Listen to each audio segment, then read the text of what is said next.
Good evening. Welcome to another exciting two-year term for the Development and Governmental Relations Subcommittee to Holyoke City Council. I'm the chairman. With me is Councilor Graney. Welcome, Councilor Graney. Thank you, sir. Councilor Sullivan, a grizzled veteran. Councilor Tallman, an even more grizzled veteran. And Councilor LeBron Martinez. Welcome, Councilor LeBron Martinez. An honor to have you in the gallery. In the chambers we have Councilor Murphy, used to be on the committee. Welcome back. Councilor McGivern, used to be on the committee. Welcome back. So this is exciting times. I think what we're going to do tonight, before we commence, we're just going to have a very brief moment of silence because we've got a few things happening. We've got the administrative assistant's father in an emergency operation right now. We've got, in the memory of Mrs. Bill Dinn, Pat Dinn, passed away, and the memory of Mike Murphy's wife, Mary Beth Murphy, passed away of a heart attack. So we'll just have a very brief moment of silence in honor of those three situations. Okay? Thank you.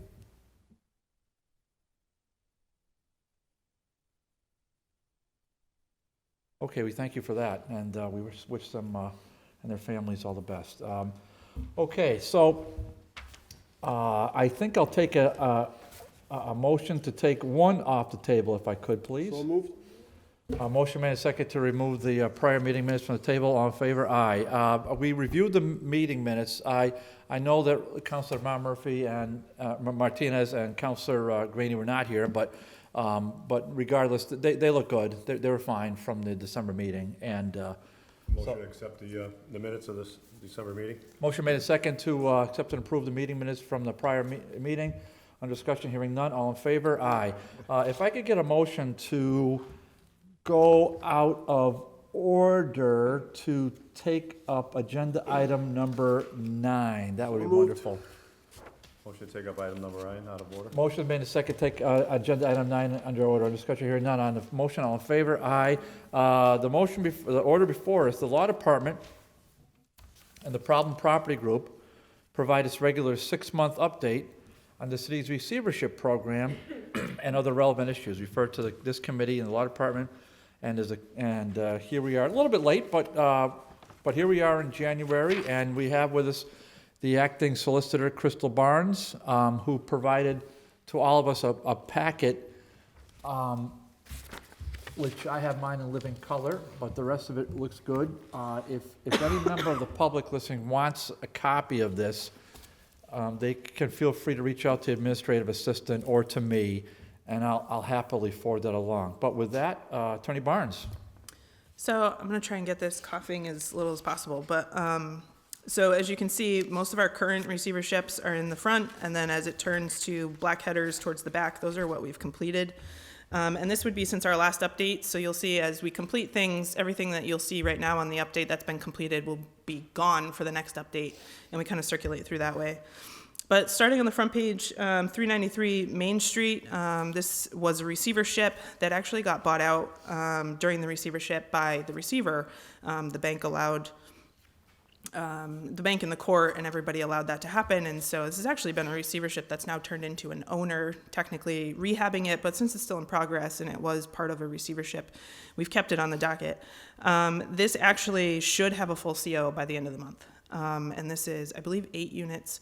So Attorney Barnes, just before we just as a refresher, I mean, you and I kind of understand what's going on here, but why don't you just give a Reader's Digest version as to what a receivership Certainly. is and what a receiver is, and then the process, just a brief, 60-second version of the Holyoke's, how it gets to this point. So we have a small subcommittee. It's a code enforcement committee of our problem property group. We used to meet once a week. We've now spread that out to every 2 weeks just because so many meetings come up. And we go through things that we've been called for complaints. Sometimes we find our own complaints. Sometimes, fire will happen, and that's how some of these other properties come to our attention. So what happens is we look at the violations, we determine, is the owner going to respond to us when we reach out? Has anybody responded? Is the owner deceased? Is it a bank owner? We have a lot of attorneys that we deal with all the time that seem to kind of come back up. So a lot of the banks, we know who the attorneys are, and we can actually just reach out straight to an attorney, say, listen, this property's on our radar.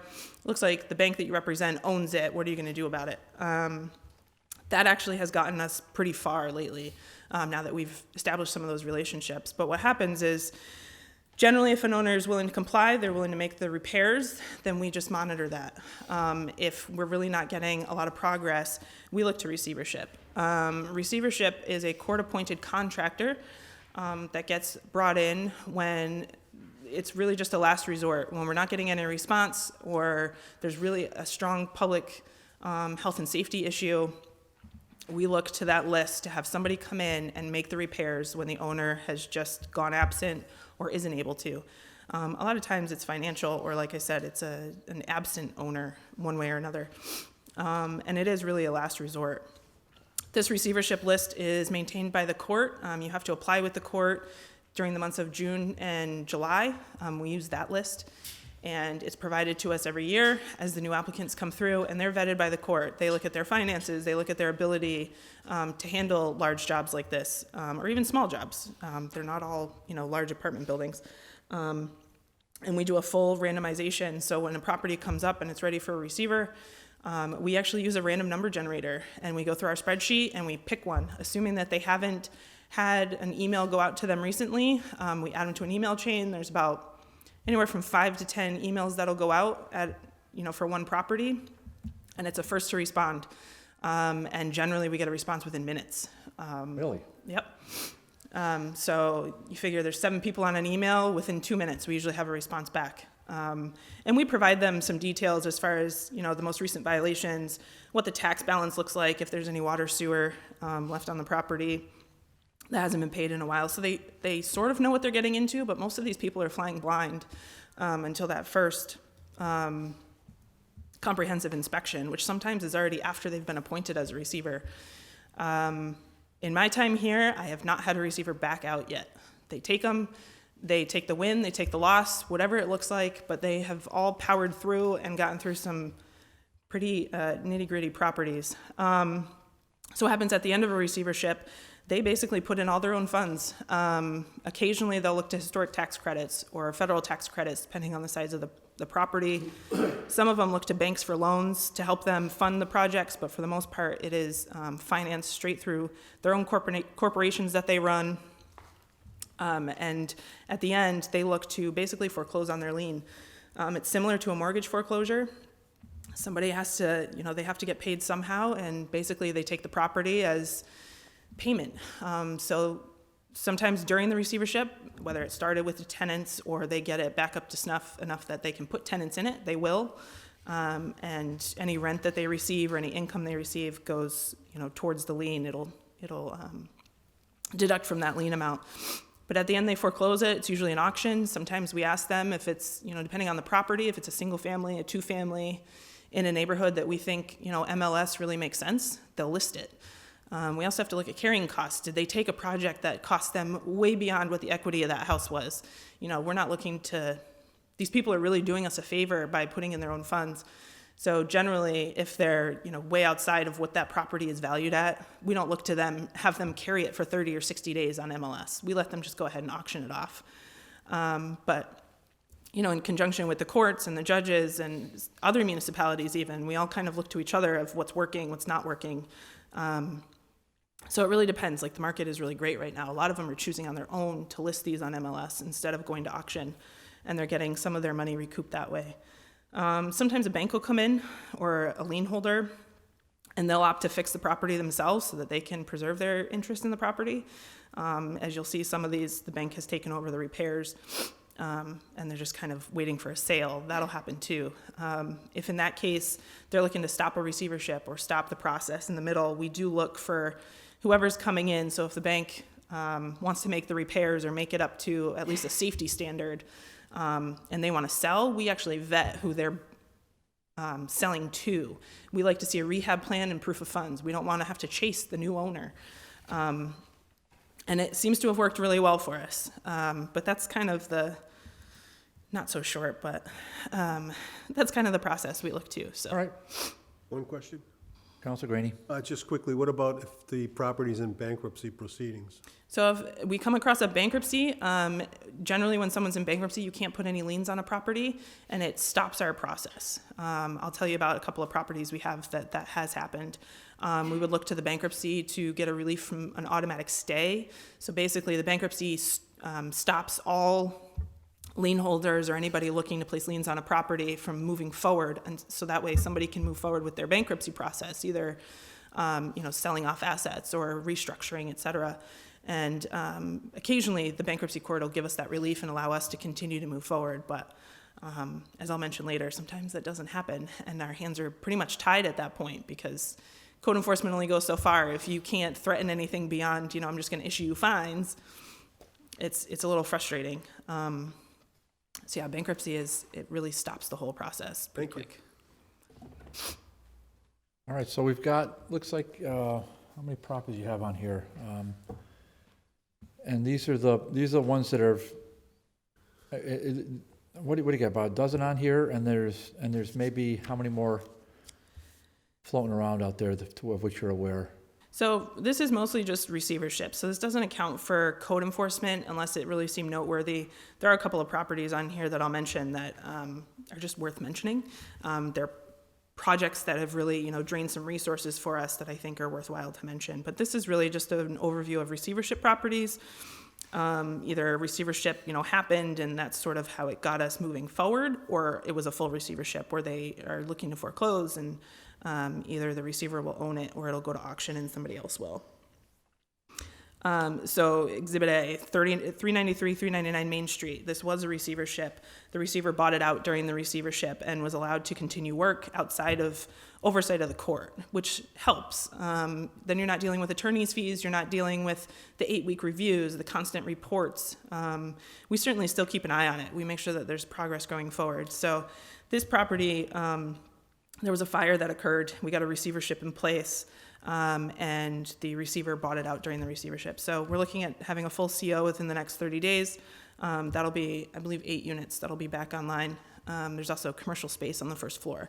So something to note, commercial space is not included in the receivership program. So if it is a mixed-use building, the receivership aspect only functions towards common space where, the residents would have to access so that it can be safe, and the residential part of it.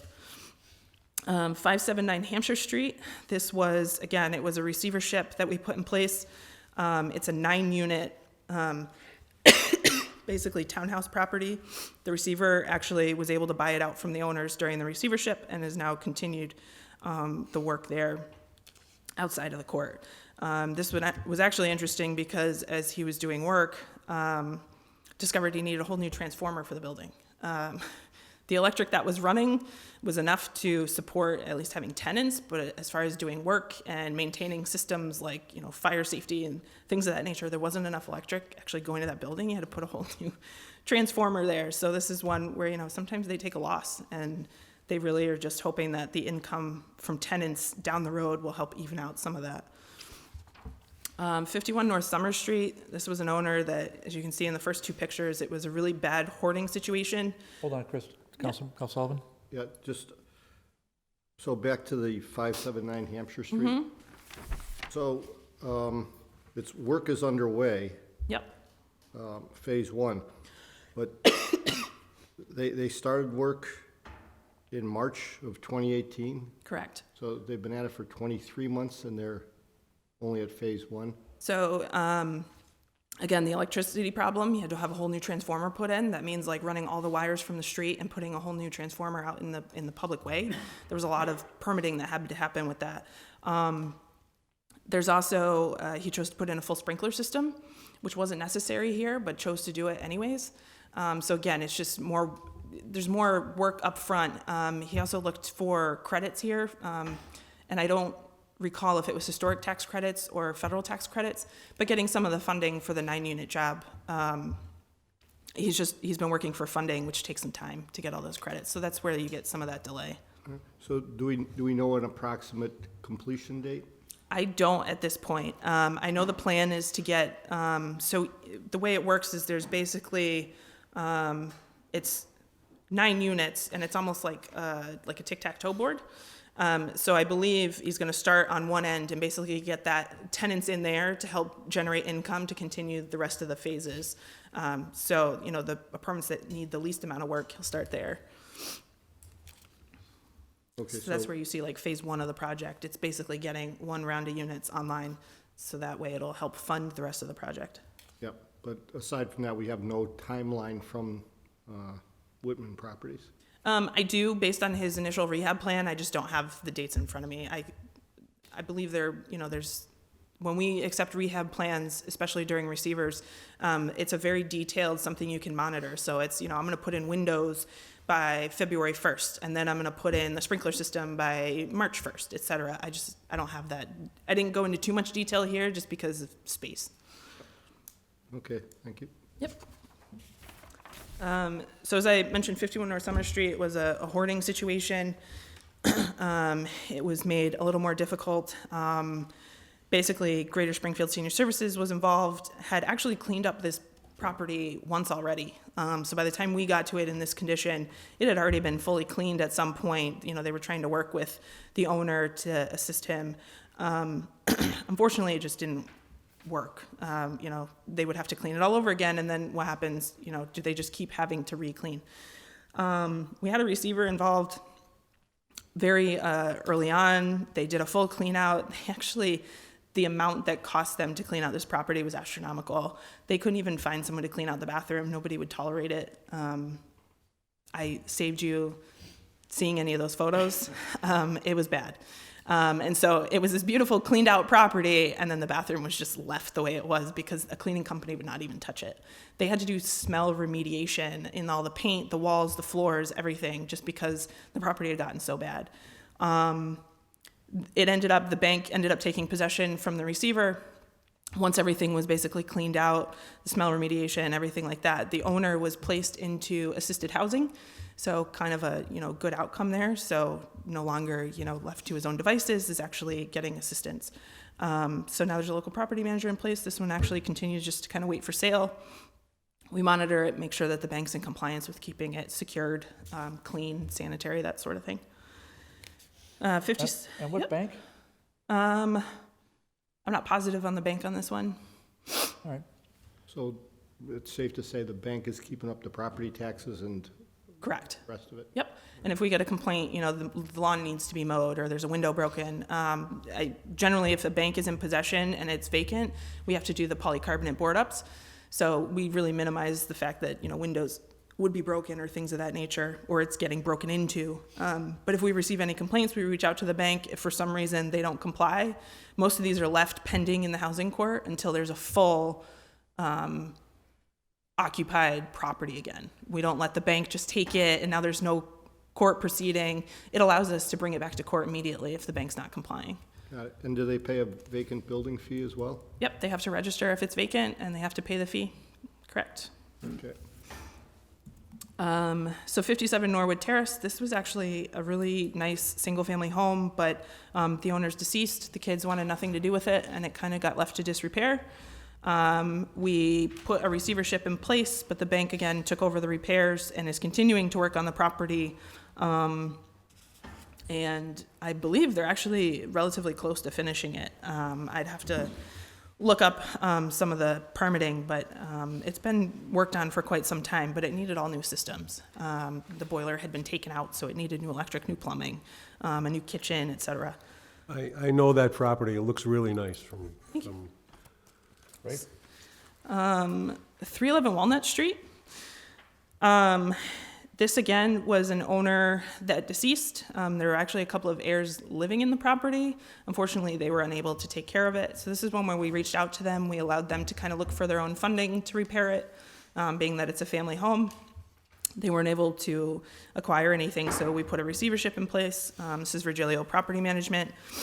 And they're just kind of working diligently. As you can see, the photos go from, you could barely tell there was a house there, to now you can see the house. The siding should be done shortly. They've pulled down porches. They cleaned up the whole outside. They cleaned it out the property. It is a 2-family. So what they've done is they moved the heirs to 1 floor so that way they could still continue to occupy the space. They're currently not paying rent due to the condition, or they're paying a minimal rent due to the condition of the property. And as the property is getting restored on one floor, completely redone, they'll move the heirs to that floor and they will have to pay rent because then it'll be a habitable space. All of this goes through the court. Anytime you want to receive rent or you're going to sign a lease, it all has to go through the court. The court makes sure that it's a fair amount, that there's a CO in place, et cetera. So this it's a little slow moving due to the weather too. Something like this where you have to do the siding and windows and roof. They kind of try and work around the weather. So, they'll do the outside when it's nice out. They'll do the inside when it's crummy outside. So that one's working away. 17 Wolcott Street. This was a two-family. It was vacant. We threatened to put a receivership in place, and the bank stepped in and said, no, we'll handle it. They did secure it. They cleaned it out, and now it's just waiting to be sold. This is one where, as I mentioned, we do get some complaints occasionally that the lawn is looking a little in rough shape, or the bushes or leaves are accumulating, or the snow is piling up, and we call the bank, and sure enough, they send somebody out, they clean it up. So That's Councilor Bartley who did that. Thank you, it's possible. It wasn't possible. That's what happened. Yep. So, on this one, on 17 Wolcott though? Now, the bank owns it right now. The bank does not own it. They've taken over responsibility for keeping it maintained. Okay, who actually owns it?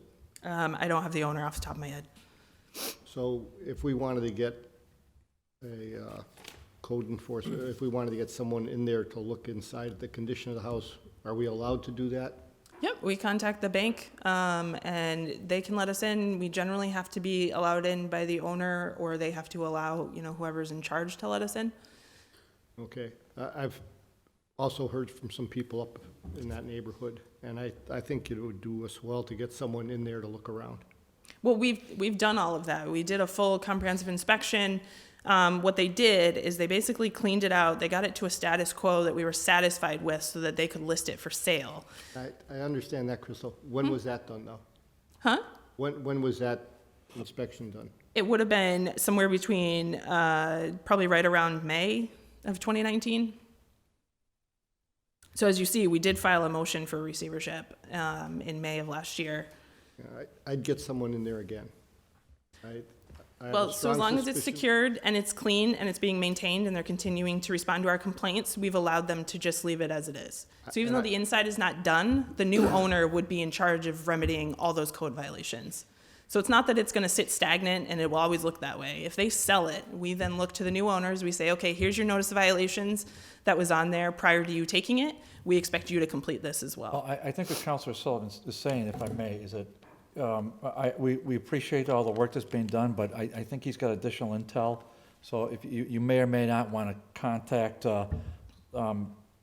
Gonsalves or Mr. Cody to take a ride up there to see if there's additional issues. And if Mr. Councilor Sullivan has additional information where they need help from the police department, then he will so advise. Is that right? Is that right, Mr.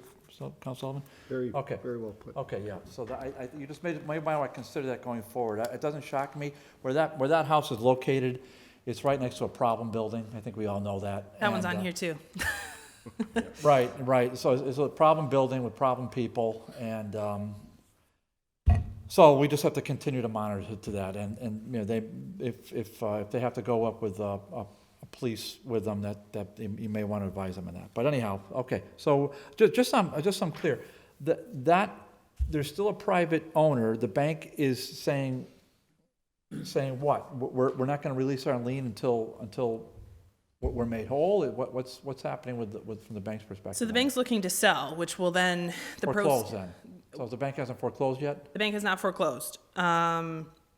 So the bank is looking to sell it. It's listed on MLS right now. And when they sell, they will get whatever proceeds, trickle down to them beyond, if they sell, that mortgage has to get paid off. So it's not occupied? It's not occupied. It is vacant and it's secured. It's vacant, it's secured, it's still under private ownership, but the bank has it listed on MLS, and the bank will then foreclose on them and then sell it? I think they have to foreclose first. So the bank only gets the proceeds because it's listed on MLS. Basically, anytime you sell a house, mortgage is going to be the first thing that gets paid off. And then any proceeds would go to the owner. Here, I think they're listing it for minimal, peanuts. So the bank mortgage will only get paid off for whatever they end up selling it for. But the bank is not sold. So It's this just- might be what's called a deed in lieu of foreclosure. So if they're still working with well, one way or the other, the bank's got to get title to it. Okay, so at least I understand it generally about what's going on here. So emptied, we'll see if we can find somebody to buy it and we'll move on. But, Yep. I mean, but there may be, you just may want to make a note that there might be additional issues as referenced by Counselor Sullivan that I don't think he wants to go into right now. That's fine. If you want to email me, we can have somebody go out and take a look. I mean, as far as we're aware, we just Okay, maintain Mike? the exterior. Yeah, I mean, do you really need an email from me? I'll email you. Right, because I need to know what we're looking for, because we know that there's code violations. So if there's more than that, we need to know. Okay, we'll figure that out. Yep. Okay. So this one was Dave Bartley request, and honestly, it's just a neighbor request all over request. But 6769 Longwood now has a receivership fully in place. This was a bit of a nightmare. It had people that claimed to be tenants. We have no notice of that. There was no lease that we found. Owner had deceased, and these people were essentially squatters. But in the eyes of the court, they were occupants that had rights.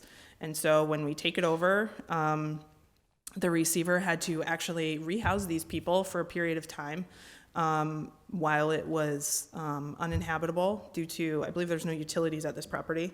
So what we ended up having to do was a limited emergency receiver in the beginning, which basically they had to rehouse the occupants. They had to get it back into compliance so that it was no longer condemned due to the missing utilities.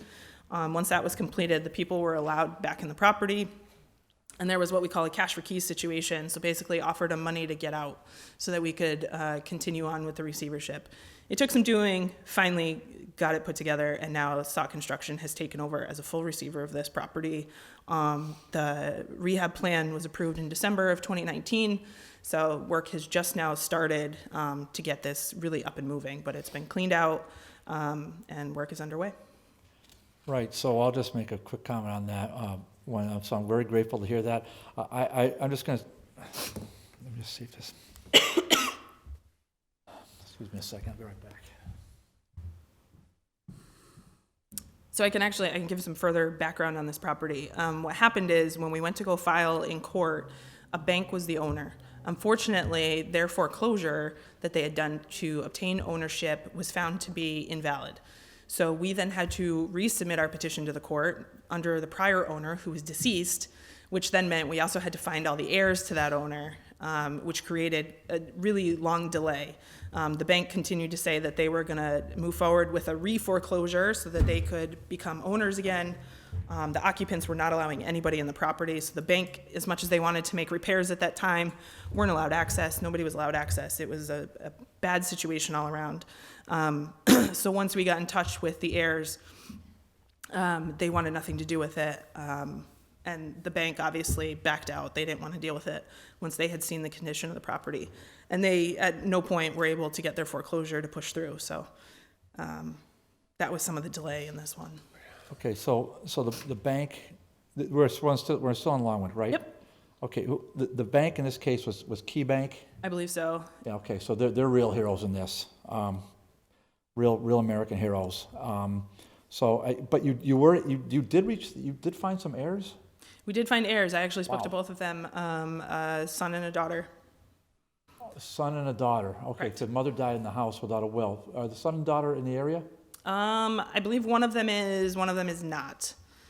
Yeah, I can't blame them, although, I mean, There were some horrific stories about what went on in that house.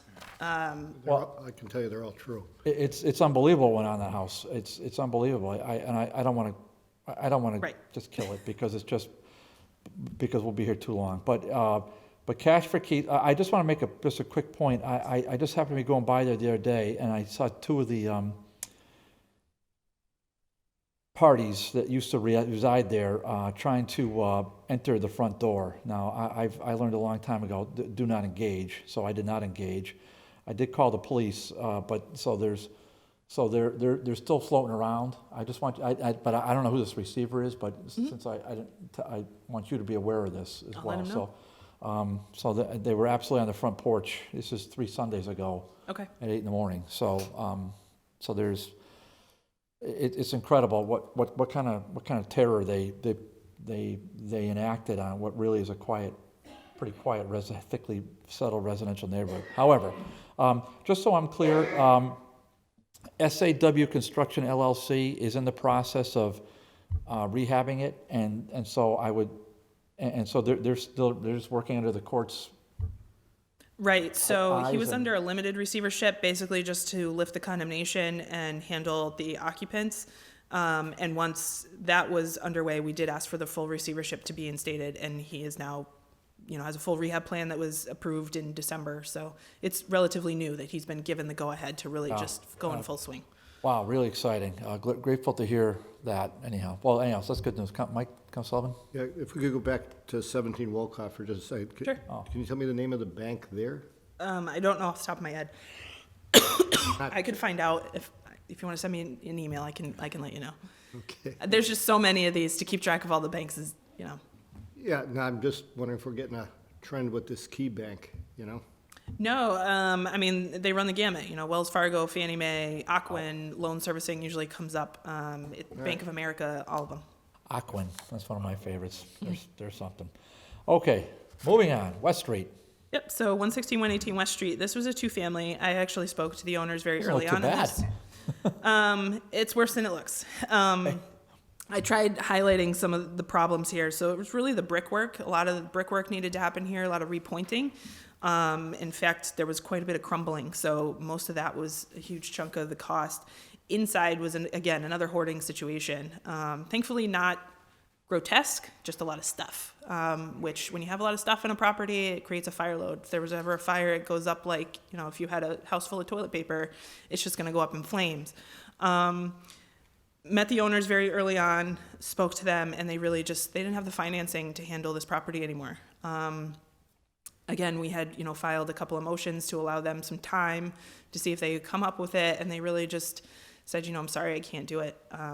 They found, alternative housing somewhere else, and the receiver's been in place ever since. This is actually looking to be done fairly shortly.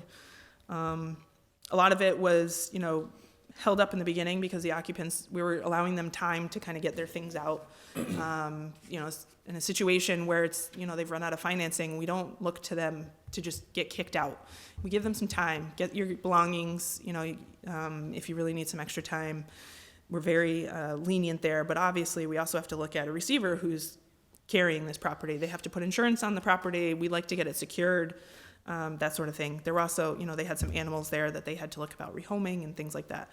So this actually started with a minimal rehab plan to what he could see. Because of the hoarding situation, a lot of times you don't know that there's violations until you get a lot of the things out.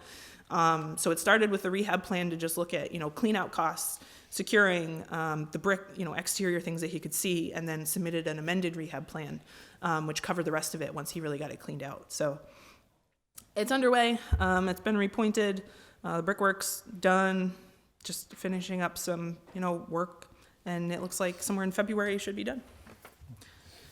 Okay, 7 Russell Terrace. 7 Russell Terrace is a situation where mom is incapacitated. She's under the care of Jewish Family Services, I believe. So we actually looked to have a GAL appointed for her, found out that she had one through this, basically a senior service center. So that GAL has been working with us. Problem is her son lives in the property and is not willing to let it go. We started this because there were no utilities. And there were some situations where mom was still in the house at the time we started this, and received services during our limited receivership. We condemned one of the floors because there was no utilities in that floor, but there were occupants in the other floor that were maintaining their utilities. There's been a lot of squabbling between everybody that's lived there. Now we are actually going for our full receivership next week, I believe. It's a hoarding situation, as you can see from the photos. The first photo, you guys are looking at black and white, but in color you can see the front windows. You can see all the stuff piled in the porch. Outside there's like a boat and cars and a grill and washer and dryer, and it seems like every time we go, things just get moved around rather than actually moved out. There's a huge fire load in the basement and in the first floor. Second floor occupants are now out. And now it's just working with the occupants that are there now, who, like I said, are the next of kin to mom, who still owns the property. So the GAL is looking to get the best benefit for mom because mom is still alive and needs services. And so they're looking to get this, sold, basically. They're looking to see if there's any proceeds that they can get so that mom can continue her life before this really goes into disrepair. So we have a limited receiver in place who's really just been patient, very patient, about allowing these people to try and get work underway and making the hoarding situation a little less. And every time we go, it's one excuse after another. They didn't have time. They were not well. At one point, we mandated that they get a dumpster and a pod to start really sorting through things, because the receiver in this situation is its personal belongings inside, and they don't like to just throw things out. So they were trying to allow the occupants to really go through and sort it. Mom has jewelry there, or they have personal documents or things of that nature, and it's reached a point where we've had enough. This is a fire situation. There's brand new condos going in across the street. There's a school down the street. This property needs to get cleaned up. Homewood Towers is right behind it. It's townhouses across the street. They're being constructed as we speak. Right. So, yeah. All right. Well, so we have to potentially have to evict the son? Correct. Then, Son, and I believe he has, a girlfriend, and they Yeah, have, yeah, I don't know okay, if there's okay. another child, but there's occupants there. Son plus his friend. Plus and others. Plus minors. Yeah, he's not making it easy on anybody, but he'll be hard on himself soon enough, so. Okey dokes. But as you can see, we started this receivership motion in August of 2019. He's had ample time. We're now looking to get a full receivership in place come January. So, from August to January, has had time to clean it out and really sort through and show us that he's capable of handling his property on his own, and hasn't. So we're looking for a full receivership there. 18 Center Street, this came to us, it's owner occupied. When it came to us, they had not had utilities in the property for over a year. So in this situation, we normally get complaints from tenants because, if you're paying rent, you want to make sure that you have all of your utilities and that you're getting a habitable space. When it's owner occupied, they're obviously not going to complain because they don't want to get kicked out. This came to us from a complaint from the neighbor next door. So these are set up, I believe it's condos, or, if you were looking at it as like row houses, basically. There was sewage leaking through the wall into the next door neighbor. Come to find out, they had no utilities. They continued to use the facilities in the property. It was overflowing. It had seeped into the floors, the walls, everywhere, and was now leaking into the neighbors. Started under a limited receivership. Alfred Shatterow, he took on this emergency, basically cleaned up as much as he could, got some of the plumbing work underway. The owners are currently attempting to find funding, see if they can complete the work. We put them in contact with CDBG. We looked into veteran services. Owner's father was a veteran to see if there was anything they could do.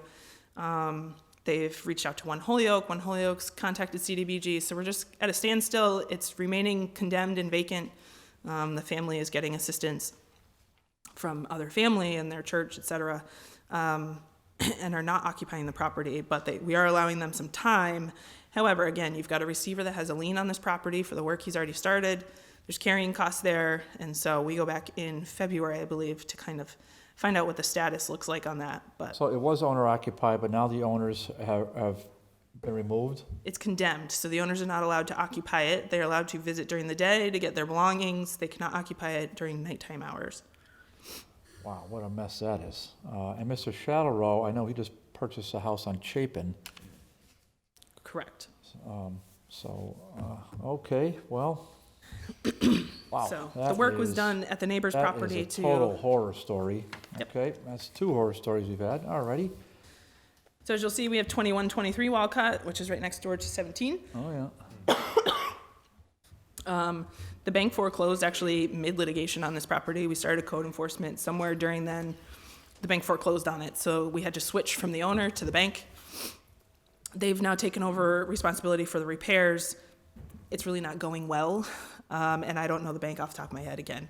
And so we're actually going to be seeking a receiver because it's just gone on for too long. Okay, 74 Newton Street. It's a 2-family. It's down in the line of row houses. again, the bank foreclosed, oh, you know what? This is a bad copy paste. I apologize. The status notes on this are not correct. That's from the one above it. But I can tell you the owner has actually taken over the repairs. We attempted to put a receiver in place. The owner said, no, I have the financing. I'll fix it. The first photo is actually, you can see they built a support system to help with the buckling of the wall. Now, if I blew that up for you, it is a huge buckling of that brick wall. And that support system you can actually push with your bare hands. So I can see it in the color photo. it's not totally working, but one of our attorneys in the office is handling this. This isn't my personal case, but they are trying to give the owners some leeway, but at the same time, we're reaching this point in the season where the bricks are really going to start coming off the houses, and these things are just going to start to deteriorate.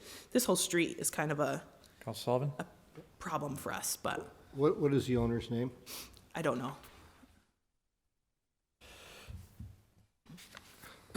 So, I believe, if this is a property I'm thinking of, I believe he owns multiple properties right in that area. I'm not positive. You might be thinking of the mortgage holder on some of these properties on Newton Street. Thinking of a certain investor from Southbridge, Mass. I don't think so. But don't quote me on that. I'm not positive. Like I said, this isn't my case. One of the other attorneys is handling this one. But we do have a receiver kind of waiting in the wings on this if he's not willing to pull through. So Rainey? Does the city have any liability on this property? it's owner's liability. If that goes, I mean, we filed suit. We're allowing the owner to take responsibility, but no, it's the owner's liability there. Okay. Okay.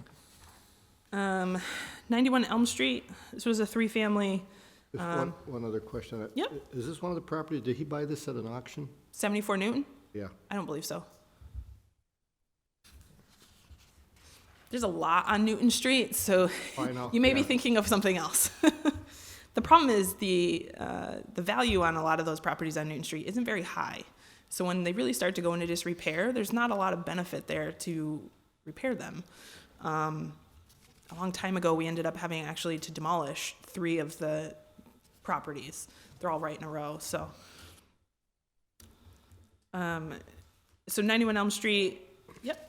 Yep, no, because I'm looking at, I've also got a list from the building department. And we've also got 84 Newton Street. Correct. And 115 Newton Street. That we're looking to get rid of. You may be looking at our That demo have list. gone beyond it. We're looking at our highest priorities for demolition list. Correct. Yeah. Okay. So 91 Elm Street is a 3-family. Again, the owner was involved very early on. Just an owner that bought a property and was in over her head. This is something that a receiver came in, very early on once the owner agreed that, she really couldn't take care of the property. So this just kind of ran its normal course. I know there's some exterior work that needs to be completed. That's why you're looking at a spring completion date rather than now. It needed a roof, it needed porches, et cetera. So due to the winter and getting contractors that could complete a job before winter really hit, kind of moves that timeline. But it's underway and almost done. 1117 Main Street. So again, I mentioned sometimes we just happen to drive through the city and notice a tarp or something that sits there for a while. This property actually got brought to our attention because there's a property next to it that had a tarp on it. So when I sent inspectors out, because I used to drive this way into work all the time, I happened to notice a tarp that was sitting on a property for a long time. They said, nope, that one's fine, but the one next door has some problems. Sure enough, did an inspection, had a load of problems. This property is one of the fastest receiverships we've ever seen. By the time we got back for our first review, he had it done. Now this property had holes in the floor, it was filled with problems, and in 8 weeks, completely redone, back into code compliance, and ready for sale. So this one is actually done. Oh, it's on the market Um, or sold? I believe it's sold, and really, I guess it could be in the black, but because I wanted you to see that it was receivership at one point before it hit the completion list because it was done, so fast. Can you just comment on that one, David? Council Murphy? Yeah, just, again, that was an amazing project. I mean, at first I saw something going on, and then it was like, wow, this is changing from one week to the next. And I don't know if home equity assets has gotten into any other receiverships, but if they do what they did there, I would encourage them to be part of our receivership process, because they were outstanding, and the property looks, compared to what was there, it's night and day. Right. They're on our list, and like I said, we do it random, so we go all the way through the list before we start over again. So we random number generator. If they've received an email recently, they don't get that email, but once we make it all the way through the list, we go back through again. So it's just luck of the draw. How many potential receivers do we have floating around? I want to say it's in the 60s now. It used to be somewhere in the 80s, and then people stopped applying as much. So there's also actually the Attorney General's office actually maintains their own receivership list. That's a rolling application process. So the housing court only allows you to apply in the months of June and July every year, and they vet everybody. The Attorney General's office actually takes applications all the time. So they run a separate list, and they do help us with properties. They maintain a caseload for us, somewhere around like 6 or 8 properties at a time. And that helps take some of the load off of us, or if they're, larger projects, things of that nature. And so they actually put receivers in as well. Councilor Brady? Yeah, is the random selection mandated by law? No, it's just good practice. We want to make sure that there's no favoritism. Essentially, you end up seeing the same receivers over and over again. My question, if it's a question of meritorious service, certainly this property merits some extra consideration, I would think. So we can for larger projects, or if, say, there's 2 properties side by side and you've got a receiver in one and the one next door is coming up, we can ask the court to appoint a certain person because it just makes sense. But we try not to play favorites, and that's part of why we do it randomly. So that way they're not saying, oh, the city of Holyoke likes this person only. But you do end up seeing the same names over and over again. So out of 60 receivers, I think we have 5 or 6 that continuously take properties. Councilor Murphy? Could I ask a follow-up to Councilor Graney's question? So are there some receivers that we've taken off our list because their performance has been bad? There are. Okay, thank you. There's some people who continuously don't pull permits, or they do poor work that isn't good work. There are some people that just, drag their feet. They're taking way too long to do some of these projects. And we do pull people from our list because it's just not worth the hassle. All right. So we'll keep going. So Completed receiverships now. So these ones have been completed. This is a really old one, actually. 1373 Dwight Street. I just didn't happen to see it on any of our completed lists, but it was completed well back in, I want to say, 2018. And it was sold to a private buyer. I believe it has commercial space in the first floors. So it was just kind of waiting for a sale to happen. It just kind of got stuck in limbo. Code violations had been remedied, and so it really just went up for sale and got stuck in that process. But that one's done. 265 Sargent Street. This was a single family, went through a full receivership, and actually got put on MLS and was sold to a private buyer. So this is one where the receiver normally 95% of the time will end up with these properties. They put them up for auction. They end up being the highest or only bidder at the property. And they end up putting their own tenants in it and getting some of their money back that way. But this one actually they put on the market. Market was good, and it sold quick. I think it sold within 30 days. Very good. 31 Aldermen Street is an interesting situation. If you've heard any of these updates, you might have heard about it. This came to us as kind of a, the outside started to deteriorate. Come to find out, the woman who owned the property had died in the house. She was not found for over a month that she had passed away. So getting an owner to contact for the property or any heirs was difficult because they couldn't issue a death certificate. We had to actually get the medical examiner involved, and a brother came out of the woodwork when we first filed our petition. They had to do DNA testing, et cetera, so we get a death certificate, so we do a probate, et cetera. It's now done, and it went to auction, and the receiver ended up being the highest bidder there. But if you've driven by, it's a complete 180. It was a hoarding situation. I mean, the roof had collapsed, not the roof, but it had the ceiling in the first floor had collapsed down a little bit. There was just kind of stuff. everywhere. But the family honestly didn't even know she had passed away until we filed our petition. So that's how absent some of these owners are, and a lot of times, we run into these situations where nobody knew what was going on. That's sad. It was Okay. very sad, and every time we have to go in front of the judge, you have to repeat the story all over again, because they go, well, why is this taking so long? And it's like, well, if you remember. And every time it's, Yeah, you can't keep these all straight, but, right. okay. Walnut Street. 253 Walnut Street. This was, the owners continuously pushed it back. They wanted to get financing to do it on their own. As you can see, when it started, there was a red X on the building, which means that it is in such bad shape that the firefighters are not to go in should there be a fire, because it's so deteriorated that they would be in danger. Obviously, they make sure that the surrounding structures are safe, but they don't go inside. So from that all the way to the rehab completely being redone, this property, again, looks completely different. I mean, you can even see the outside looks completely different. Beautiful property. Now that it's done, it did take quite a bit of doing. The owners came in at the 11th hour getting ready to foreclose on that lien, and they wanted to take it back. The receiver actually cut a deal with the owners and sold it back to the original owners. They now live there. So somewhere they ended up getting financing now that it's all spick and span and brand new. Oh, all right, hey, it worked out. All's well done as well. So here's another one on Walnut Street. As you can see, Mr. Shallow. we sometimes run, down a street and just have a whole revitalization of a neighborhood. This happens to be one of them that's kind of on our radar right now. 192 Walnut Street, it's a row house. Again, it's another Alfred Shallow. It wasn't in, Starting to like this guy. terrible disrepair, but it needed some work and ended up just kind of running the usual course. And the receiver ended up being the highest bidder, so it's another property on his rent roll. He'll put tenants in it and go from there. Oh, he has tenants in there now.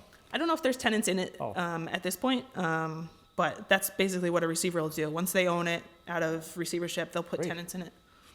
That's how they recoup some of their money. Okay. 393, 395 South Elm Street. This is another Southbound. one Back to Ward 3. that went through so fast. I mean, they finished the work so fast, they actually had to backtrack and get permits. The workers were working faster than they were permitting, which we go after a receiver just like anybody else. They had to pay double permit fees because if you don't pull a permit before you do the work, we go back and they have to comply just like everybody else. So these receivers, we like that you're doing good work, but you still have to follow the same rules. So AAD LLC, Correct. along with the other one that Counselor Murphy mentioned, which is at, where are they, Counselor Murphy? You talking about the Main Street property? 1117 Main Street. So that's Home Equity Assets Realty LLC. Okay, well, we've got some really good receivers. For a little program that only started 5 years ago, we're kind of up and running. But we need to hear about things. Councilors have any questions at all, for follow-up questions for Attorney Barnes? Councilor Sullivan?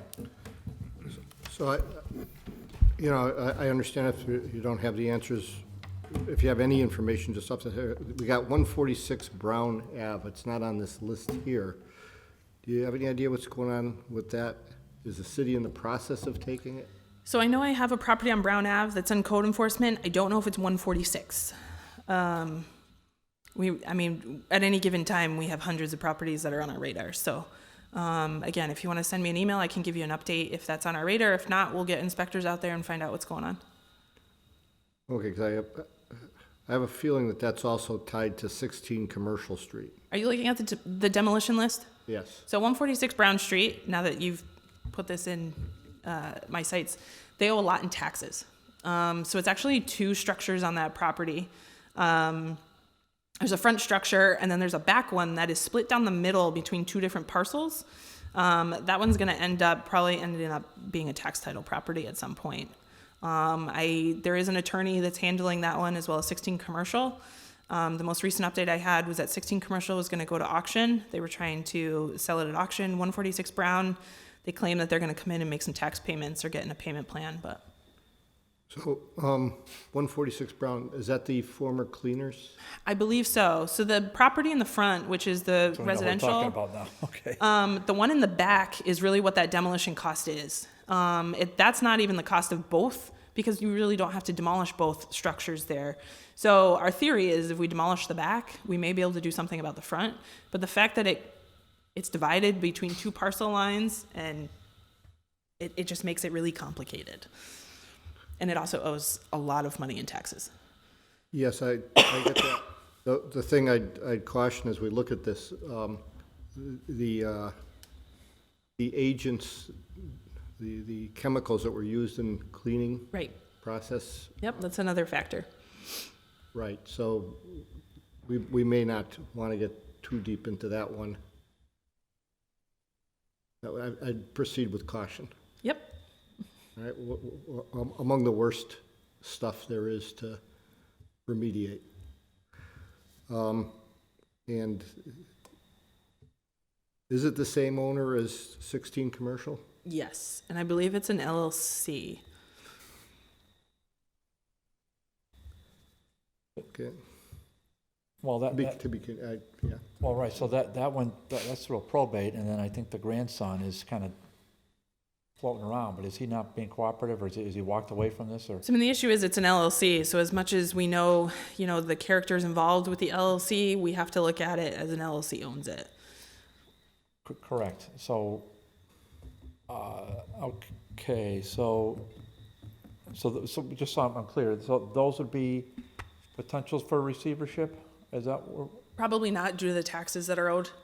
So they have to basically do a cost-benefit analysis, whether they can get any equity out of a property at the end of a receivership. And when you're starting off negative with, $40,000 in taxes, Makes sense. it doesn't look good. So this would be for tax title, the city would, More than likely, we're looking at a tax title there if we can't get the owners to step up and pay down some of those taxes.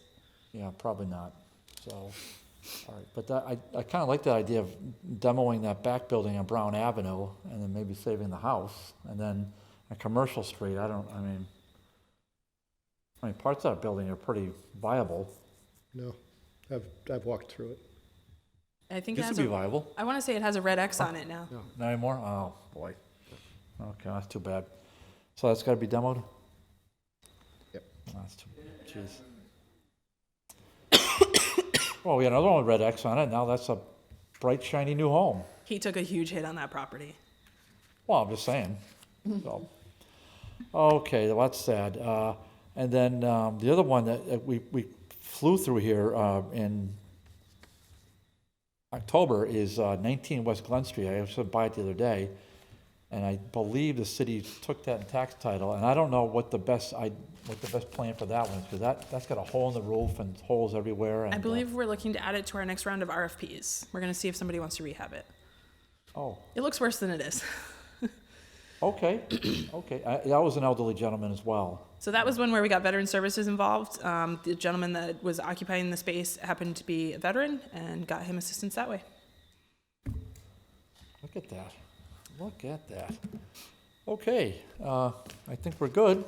I think we can take a motion. Thank you, Attorney Barnes. Take a motion to comply with, I think. Items that comply with them. Second? The motion, all in favor? Aye. Councilor Green, you're an aye on that, right? Okay. All right, so, let's see, we can skip. Oh, look at this. We have item number 2 here. We have a department head here. Oh, we might as well go back to regular order. Okay. Make a motion to take up item number 2 off the table for discussion. Motion's been a second to take item number 2 off the table. On the motion, all in favor? Aye. Alicia, come on in. The FY 2019 Annual Plan Reprogramming of Community Development Block Grant Funds. Why does it say FY 19? I can't remember. I know you emailed me, but I completely blanked it. Oh, let's see. Do we have? So, So good here's something evening. here. Thank Oh, you here for we are. having me Oh, in. this is reprogramming. So Okay. I'm here tonight to receive any comments that you may have for a reprogramming of funds. So what that means is that we have some extra CDBG funds that we need to put towards activities. And working with the department heads that had requested funding last year, so for the funding year that started on July 1st, we worked with them to see what their needs were, and the mayor's office and came up with this proposed chart of reprogramming. And so we're looking to fund sidewalks, which I know folks were really interested in last year, a spray pool at Pena Park, to do the HVAC system at the Jones Ferry River Access Center, the Suppanage Boathouse, and to make a significant investment in Springdale Park. Well, those look like winners to me, but, so here's what I'm not sure if I just have this right now, so. Okay, so, excuse me a second. And I'll pass this along. So, okay, so, Alicia, just refresh us on the two different types of funds that are available for CDBG, right? So we have programs for activities, and we have funds for activities and funds for, I'm blanking the term. Public facilities and infrastructure. Infrastructure. So is this a combination, or is this just from one of the programmatic? This is all just one programmatic fund, Alicia, or are these segregated funds that we have to consider? So public services, by regulation, are capped at 15% of our annual allocation, and our public services were already fully funded for July 1st. So we can't put any additional funds this year towards public services, and so this funding is going to go towards public facilities.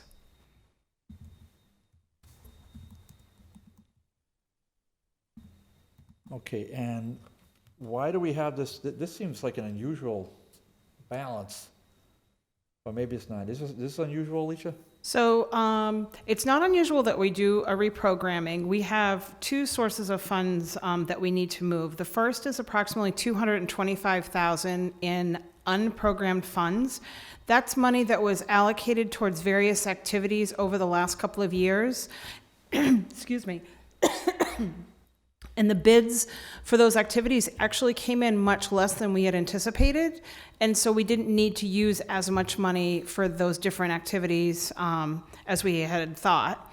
So that was $225,000. And that's really an accumulation, like I said, over the last couple of years with several different projects.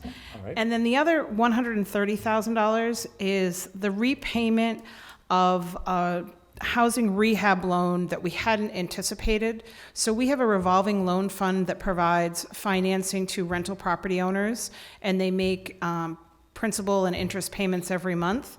And in this case, the property was sold before the note was paid in full, and so at sale of property, we receive the, they pay off the mortgage basically. And so they paid off the mortgage with $130,000.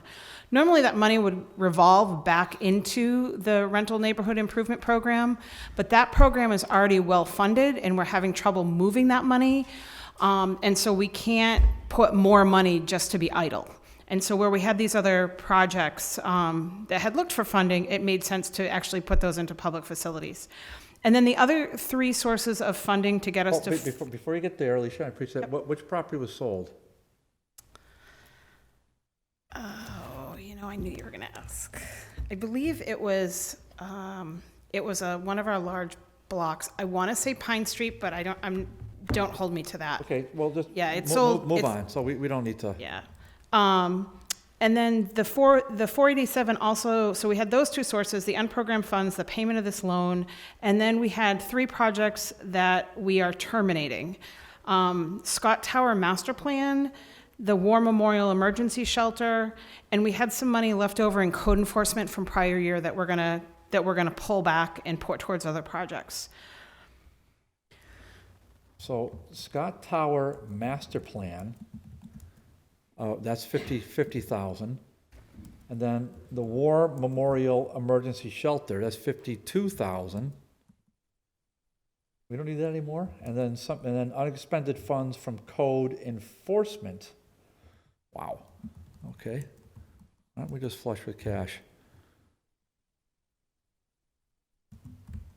Okay. All right, and that comes out to $487,000. And I will get to Councilor Green in a second. And And what we're proposing are spending $472,000 of the 487. Is that how I'm reading this? Yes, that's correct. All right, and so why don't we don't spend the whole thing, why? We're not allocating the whole thing at this point because if any of the bids came in higher than we anticipate for sidewalks or Pena Park or the Boathouse or Springdale Park, we would have, there's like 15,000 there that's not being put into a project. We'd have a little bit of extra money that we can put in. Oh, okay, that's for planning purposes then, that's why you keep that. Counselor Greenie had a question. Yes, Alicia, the Scott Tower Master Plan, War Memorial Emergency Shelter, and the code enforcement are being terminated. Why? So code enforcement is not being terminated. This $30,000 is money that was left over in that program as of June 30th, and that program is fully funded for this year as of July 1st. The extra $30,000 was due to, there was some money in supplies that wasn't needed, mileage that wasn't needed, and I think for a brief period of time, one of the positions was unfilled as there was a transition from one employee to another, so salaries weren't expended, and so there was, of the $134,000 budget, there was about $30,000 left over, so we're going to pull that back, but that's prior year. This year, they're fully funded, so as of July 1st, that program is fully funded. And then the War Memorial Emergency Shelter is actually a project that has been around for a few years now. I think we're going into our third year of having this on the books, and it's a project that, to be perfectly honest, just hasn't gotten off the ground. There hasn't been agreement between the city departments about how to do an emergency shelter at the War Memorial. There are some space limitations there. There are some security concerns around having a shelter there and where the restrooms and the showers would be located. And there are also ADA concerns about where those restrooms would be located and the showers would be located. The other concern that we have is the purpose of doing a shelter at the War Memorial, and CDBG was going to pay for build out of bathrooms and showers so that it could be used as a shelter over a period of time. But the location that was chosen for the showers and the bathrooms is actually on the upper levels, and when the power goes down, the elevator is not functioning, and so then those showers and bathrooms would be moot because people wouldn't be able to get upstairs to them. So what sounded like a really straightforward project, the more the departments worked on it, between the Board of Health and the Fire Department and the Building Department and our office and the Mayor's office, the more we just couldn't seem to get the project going.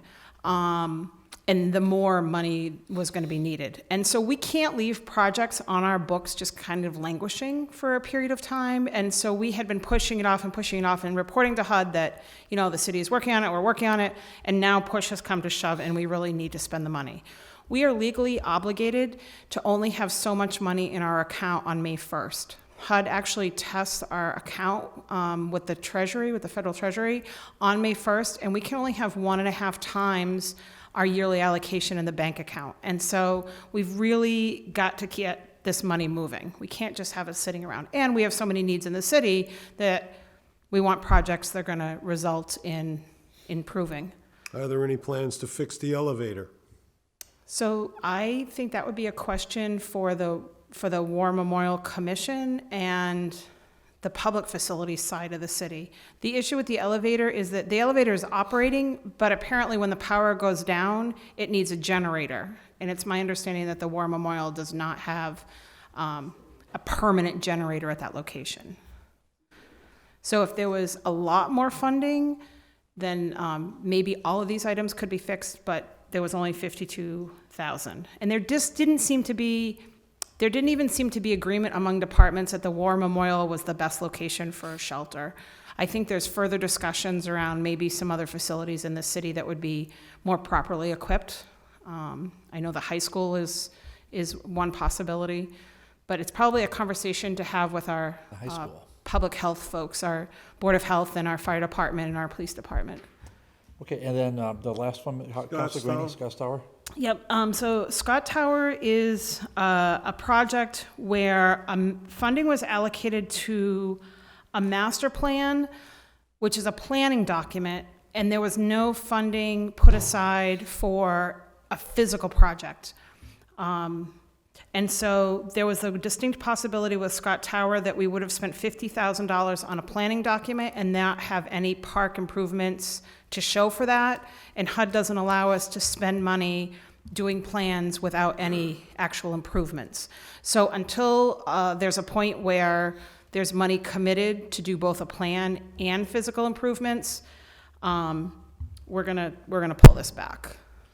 There are still people that use that area. Yep. My concern is if that tower is in disrepair and if there's an accident there, it could cost the city a heck of a lot more money and liability than the $50,000 that we have here. I mean, I think that would be a worthwhile project to fix as a recreational area for that area of the city.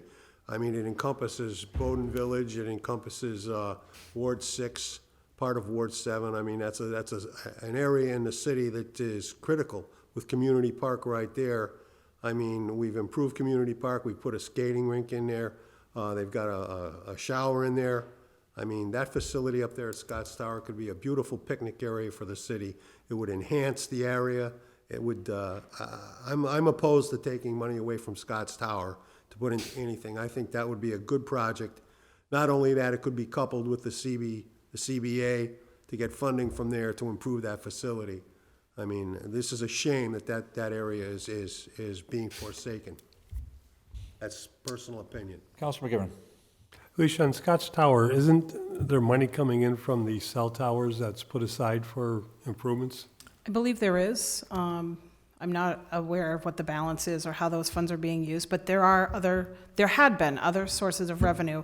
And I agree with Councilor Graney about Scott Tower and the importance of it as a recreational resource. This is a funding decision. It is not a programmatic decision. And because there isn't the funds to do the physical work, we don't want to have, the city does not want to be in a position of having to repay funds because there was no actual outcome. So this can be temporary, and the Parks Department certainly can, reapply. I am working with Terry to perhaps look at a state park grant, and so we couple CDBG with a state park grant and do one big project up there and have a more thoughtful and planned approach to how we're going to do it, as opposed to just doing the master plan that may or may not result How about the in Community outcome. Preservation Act? Yep, There's CPA funding there. CPA Could be funds. involved too. Yep, so there are other sources of funds. It's more a case of getting all of those ducks in a row, so to speak. But I can't have these CDBG funds hanging out there, either not being used or being used in a manner that could put the city on the hook for potential payback. Councilor McGivern, you all set? No, I think there Keep is going. money available, and I would hope that we might reconsider this and look at the money from the cell towers, look at the money from CPA, and look at the money that, is already available and potential coming in on an annual basis.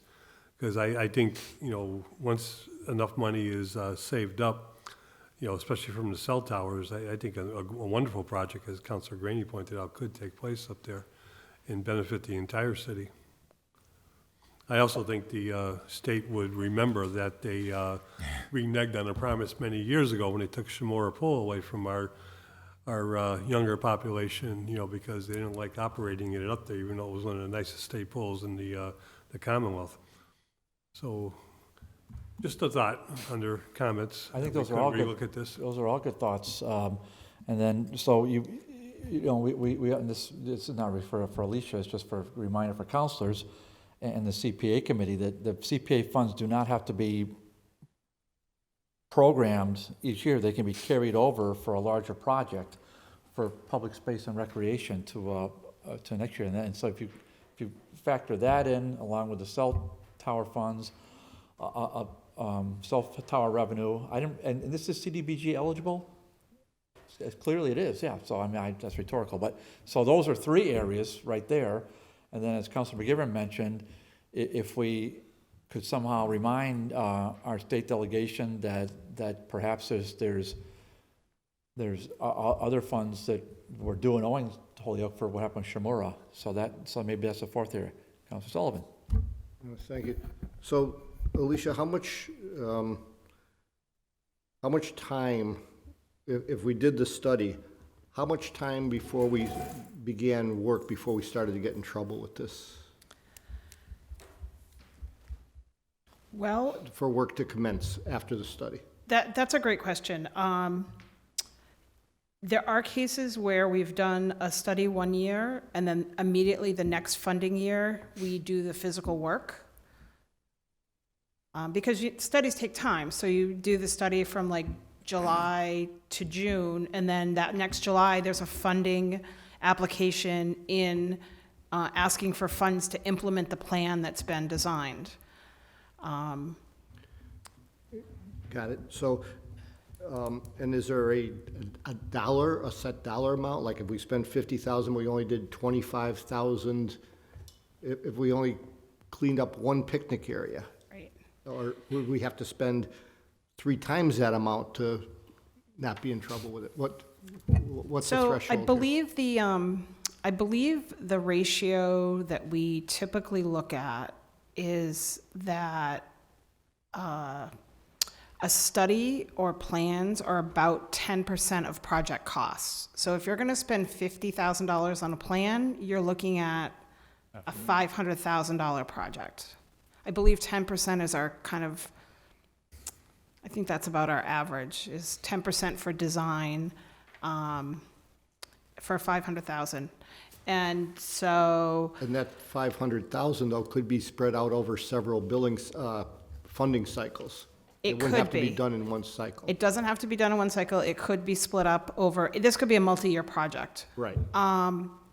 However, there has to be a commitment from all reviewers, all parties, that the final allocations have that project funded. And that's key. But without a master plan, we have no idea at Right. all what the costs are going to be to I agree. implement it. I agree. You need especially for that area, I think you'd be looking at a master plan, you'd be looking at the historic research, because it's my understanding that the stonework up there is WPA stonework, so there could be historic limitations or historic implications of it. You certainly want neighborhood buy-in and community involvement. It would be an in-depth process. I'm asking for the withdrawal of the plan based on CDBG administrative concerns, not, again, on project concerns. And it might be that CPA funds or cell tower funds are a more appropriate use of the master plan, and then you come in for CDBG and state park grant funds once you have your design and you're set to go. True. Okay, so this But thing, by keeping this in and having the plan, it puts pressure on future years to get this project going and not go in some of the other directions it's going right now. I'm not going to pick on any particular, you know where I'm going. Yes, and I would also say that I don't have my FY20 book in front of me, but I don't think an application came in for Scott Tower construction. No, it didn't. So, I've already looked at it. but But other ones could be reprogrammed. potentially, there could be a reprogramming if the dollars are there. There's also state park funds, like we said, state park funds, CPA funds. My responsibility is to make sure the CDBG dollars are moving and that we're hitting our spending rate and our spending targets. So Well, that's if why I'm these here. funds have been hold sitting on, here, Counselor Green, hold on. You'll say, Counselor Sullivan? Yep. Counselor Green. if these funds have been sitting here for like 3 years, like the War Memorial Emergency Shelter, I mean, they've been sitting there for 3 years. We haven't used that money. Yep. So now we're gonna take all this money and throw it into another project. I don't understand sitting on that money. Why not get the projects that we had planned here, get them going, spend the money to do it, and so the citizens of Holyoke can enjoy them. So Is that a question, or? I think that's a statement, but the world of CDBG is not simple. It's simple to you because you follow it, but it's not simple, and I understand. So let's just get back to the real world. The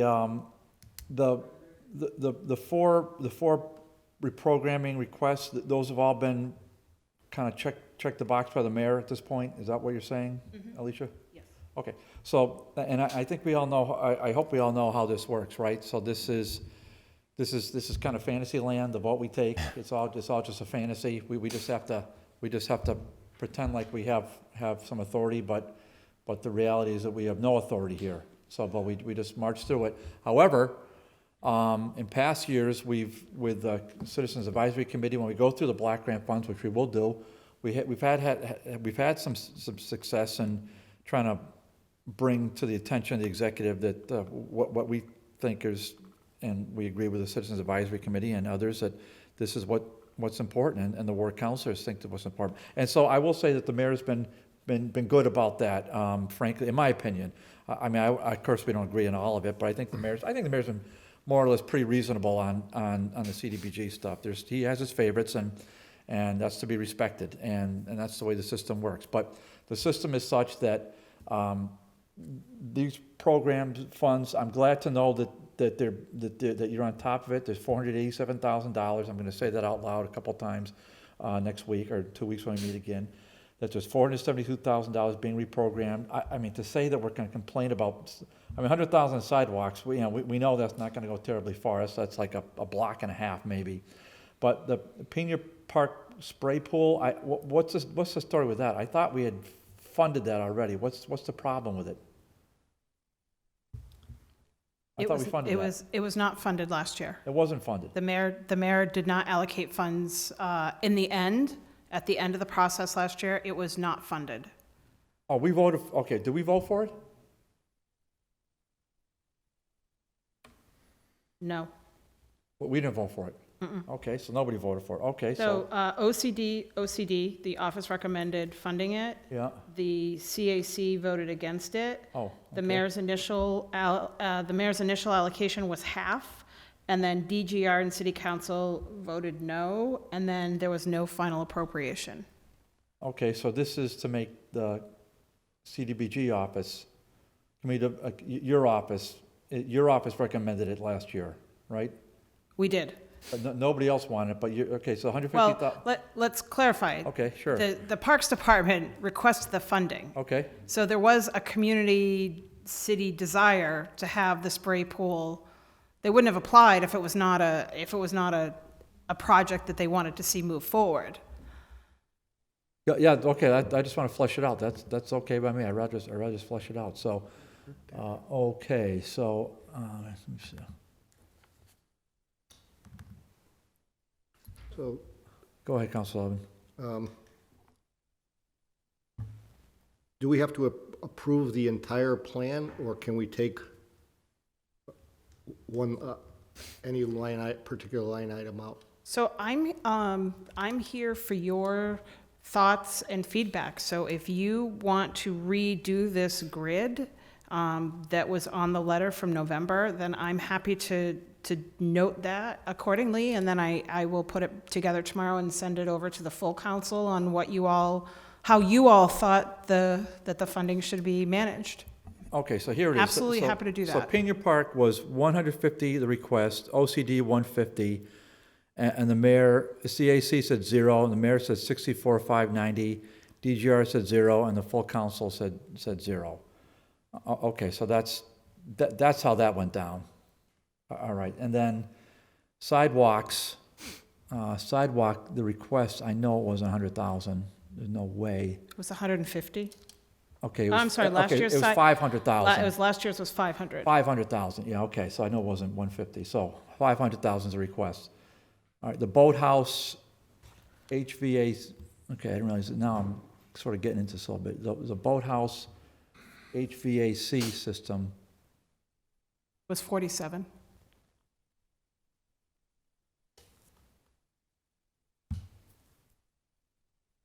oh, yeah? Oh, okay, okay, so on here is Panich River Access Center. Okay, so that was zero for everybody. And what's the rationale of bringing that back to life? So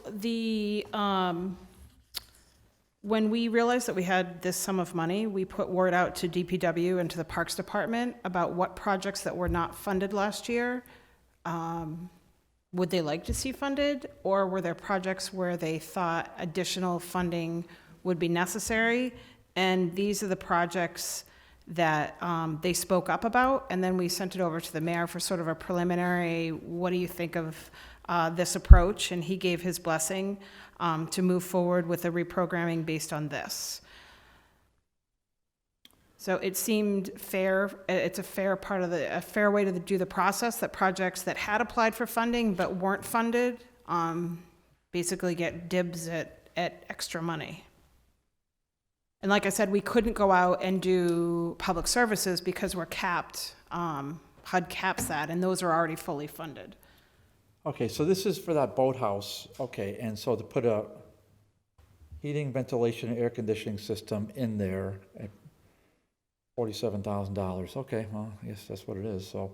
And then the Springdale Park entrance and parking, the request was $240, OCD said $237.50. The advisory committee said 80, mayor said 0, DGR and full council said 80, and the award was 0. And so now the park improvement, it looks like it's going to be 175, is that what it is? Correct. All right, and what are we doing for parks improvements? It says entrance and parking, is that still the plan? So there's going to be improvements to the Parks Department wants to work on the flow of traffic in and out of Springdale Park. Apparently, there are real concerns about cars driving out of the gravel lot and onto the playing fields. So they want to do improvements like that. They want to make some improvements to the baseball fields, and they want to do fencing. And then some other general, as far as the money will go, they'll do. So if there's money for benches or lighting or swings or picnic benches, lighting, that kind of thing. Tree work? Tree work is not a CDBG eligible activity unless it is non-maintenance. So we'd have to figure out, if it's reestablishing a view, then that might be eligible. But the other tricky thing with Springdale Park is that it falls within the jurisdiction of the Conservation Commission. And so we have to kind of balance that out as well. Councilor Murphy. Yeah, a couple of things. First of all, regarding Springdale, and you correct me if I'm wrong, but I know when I was on the Parks Commission, we were already talking about this, and we thought we had funding, and then somehow it kind of got lost in the shuffle, and people thought it was there, and it wasn't. But there are concerns in terms of where the picnic areas are, that people are parking, and that's also where the play area is for kids, and that there are kids running around, and so we're trying. I know the Parks Department was trying to make it where we would provide parking, but not be in a situation where we would have 8 or 9 cars parked where the people are having picnics and the kids are running around. So that's one of their traffic concerns, I know. They're also, and I've had a few constituents concerned about some of the play equipment in dire swings for sure, and several other items that have had their lifespan and are needing to be replaced. But I do know that there is a concern about cars driving around there and ruining. As you try to maintain the field, they're kind of making it more difficult to maintain the field. So that and the safety of the kids in the picnic and the play area were two of their major concerns, and trying to get a traffic flow that got you to parking that was safe and not allowing you to go areas where you shouldn't be driving your car. And if I could add, I think the other aspect with Pena Park and Gladys, I think it was about 2 years ago or 2.5 years ago, the Parks Department did some repairs there, but the goal was to do the entire project, and we didn't have the funding back then to do that. So this will take care of the entire project? I believe it would. All right. Councilor Ron Martinez, yes, you can. So when I came into office as a council, that was one of the first issues that the residents brought up. And we looked into, I mean, the Parks and Rec looked into it. That's when they came and kind of did those minor repairs. We had just reached our warranty under it, so it was 5 years, I guess, of the park having the sprinklers, and all that time, that park was never worked. The apparatus never worked until I came into office. That I learned about it, anyways, and that's when they invested a little bit money on it to try to repair it, and it's back to the same thing. And it's been, one of the repeated requests from the neighborhood that they want this to work, because every neighborhood has it and they don't. So I would appreciate whatever we can do. Well, we'll take a vote on it. So now I see what this is happening here, but, okay, so we've got almost a similar little spreadsheet like we have for our regular CDBG. This is, okay, well, it takes a while to get my eyes adjusted. I mean, haven't done this in a while, so, okay, so now we can, all right, so councilors understand what's happening here, true? So you can change one of these, because you're within that programmatic umbrella, and, or not, or you can vote these, and then if you want to change it, you can. If you're going to change it, just be aware that, mayor can do what the mayor wants to do. But like we said, maybe there's some flexibility. We don't know. So what's the council's, what's your committee's pleasure? Myself, I would like to leave the Scott Tower master plan in there and take the boathouse HVAC out. They're within $3,000 of each other, and the rest of it I'm fine with. And I heard that before you can make that motion, I just got to hear again from Alicia Zeller. What I heard was programmatically that was not legal as far as HUD's concerned. So I don't want to go through a motion here just to make us feel good, and it's not legal. So would you just reiterate what's happening with that? So let me try to do this without doing a lot of HUD-ese. Every year, we are allowed to spend a certain amount of money on administration and planning. Planning expenditures and administration can't exceed 20% of our annual allocation. HUD considers a dollar spent on planning if there is no physical outcome, if there is a document to improve a park, but that park actually wasn't improved. This activity came in with the expectation that there would be improvement money either applied for from other sources, that there would be improvement money there. It turns out there hasn't been improvement money. It's unclear when that money would be forthcoming or how that money would be forthcoming. And so if we spend $50,000 on a master plan for Scott Tower before June 30th, it is going to throw off the amount of money that we are spending on administration and planning for this year, because there will be no physical outcome this year for work at Scott Tower.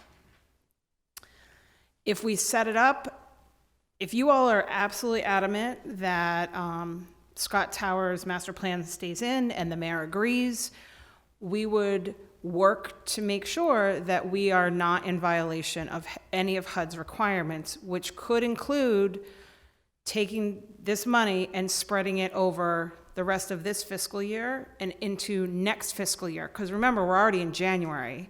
If this money stays in place, the city has to go out and procure a designer.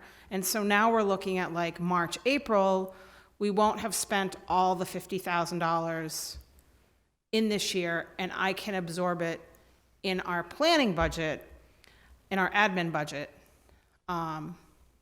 if I had to.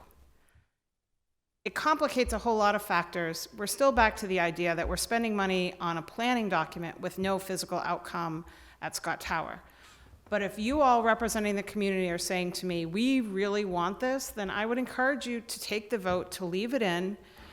And if the mayor decides to leave it in based on what he's heard from all of you, then we will figure out a way to make it work. And the Parks Department is going to have to find a source of revenue to do the physical project. Okay. Does that help? Yes. Okay.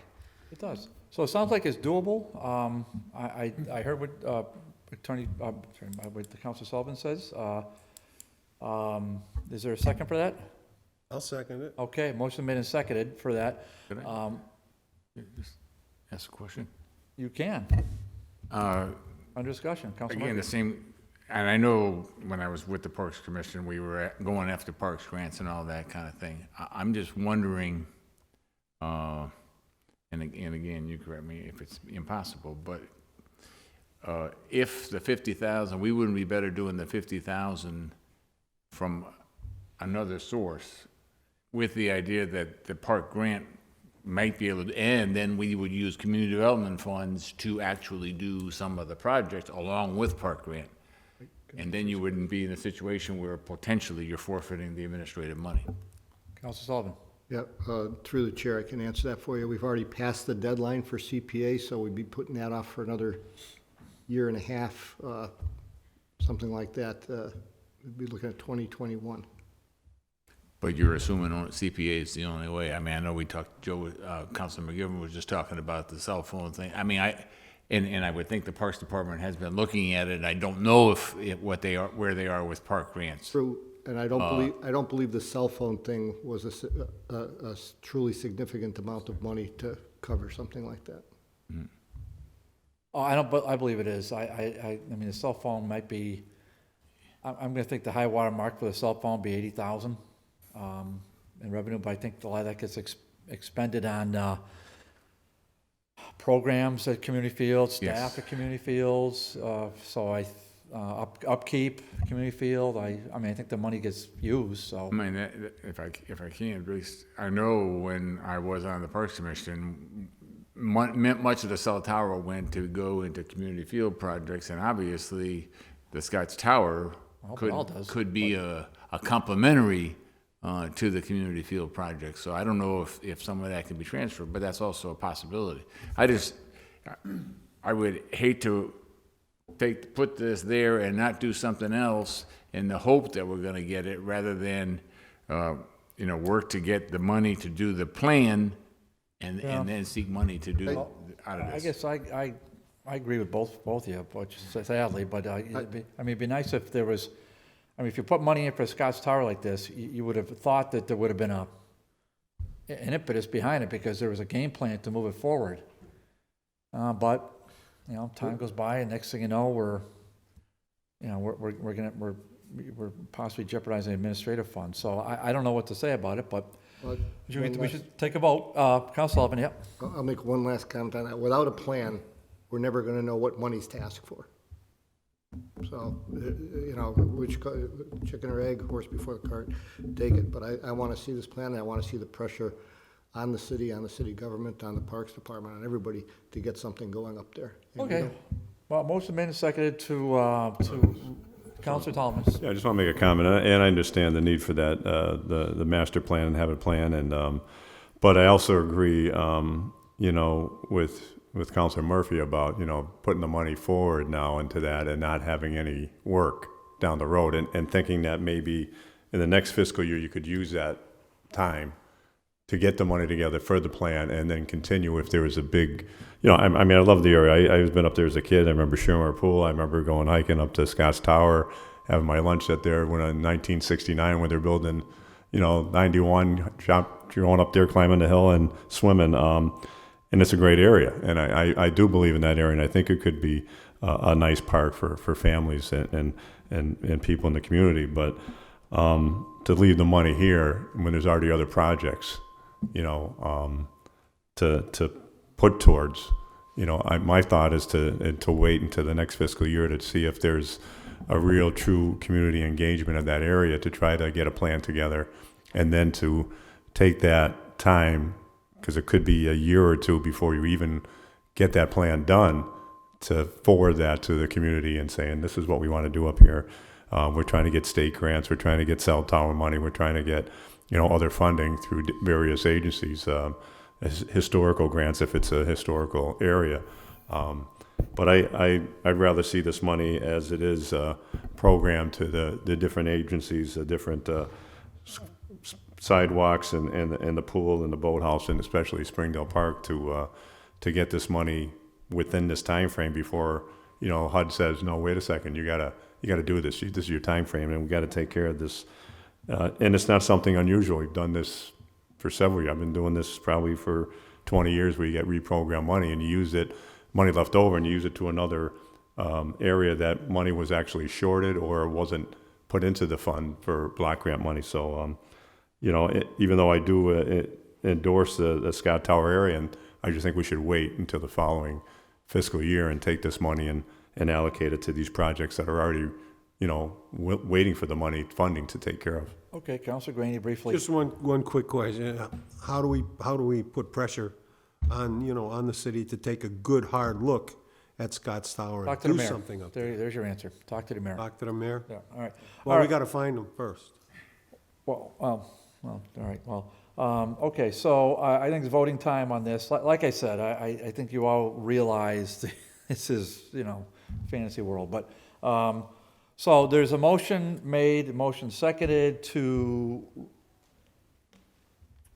I guess, change the allocation from Boathouse to back into Scott's Tower Master Plan. So take the 47, put it back into the 50, and take part of the 15,000 and make that $50,000 over. So motion made and seconded. On the motion, Councilor Graney? Yes. Councilor Bartley, yes. Councilor Sullivan? Yes. Councilor Tallman? No. Councilor Brown Martinez? No. Okay, so that passes 3-2. So there's that. Next time I'm gonna start with you and go the other way. I go back and forth, just so you know. So it's not like, so that's, any other changes, any other amendments? Hearing none, on the, before us is to, I'll take a motion to approve this as amended. So moved. Second. There you go. Okay, the motion is before us to approve this as amended. On the motion, all in favor? Aye. Opposed? No. Okay, well, it's approved as amended 3-2. Okay, so there's that. Alicia, thank you. I guess you'll give us a spreadsheet for full city council on February 4th. Okay. I will do up a letter that outlines what you all have done here. Great. And the books for FY 2020 you should have received it last night. Yep. And we look forward to coming back in and working both with DGR and the full council on those allocations. And I'll reach out to President McGee on having someone from DGR appointed to our Citizens Advisory Committee panel to represent you all in those discussions. And those meetings are going to be coming up starting on February 10th. So, correct me if I'm wrong, David, I don't think it's somebody from DGR. I think it's any council member, and I believe the president is looking for a volunteer, so I'll put Okay. that out for everybody else that's listening. Okay, excuse me, on that note, when Howie, one second, just one second. I don't see this committee meeting in February. So I imagine we'll probably meet in early March. That's the way I see it, okay? All right, so you're going to have to be okay with that, more or less, so. So that's where that is. And with that, we'll work with you. We'll figure out the representative from I mean, maybe have to be one or two of us. I mean, I can pitch in one night, and I'm sure we can get another volunteer to pitch in. So I don't see that being a high hurdle. Okay, we've got the CAC process, as Councilor Sullivan knows, we've got it down pat now, and so we've been doing them in one night at the library. So it might be great. just a one-night commitment. And like I said, the first night is scheduled for Monday, February 10th. Monday, February 10th, okay. And I can email you all. We have a meeting, I think, Monday, February 10th. Finance the next 3 nights, next 3 Mondays. And what time's that meeting usually, Alicia? 5:30 or 6. And what time's it run till? Until we're done and the library closes.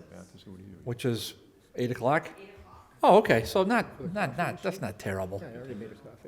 Okay, well, I think we've answered all the questions. Does anybody else have questions for Alicia? No, before we go? I mean, this is all, kind of within the bounds of the agenda, so I don't feel bad about this. Okay. All right, so I think we're good. Thank you. Yeah, so set. Are you getting a coffee? Yeah, might. Oh, would you get me one, Pete? What do you want? Just black. Oh, you want the dark roast or the medium roast or the light roast? Oh, jeez. I didn't read all sorts of. There's French vanilla. I'll take, if you got a medium, whatever, that'd be great. You want sugar? No, I just drink it black. Thank you. All right, so, okay, so, well, we still have a quorum, so we can keep moving.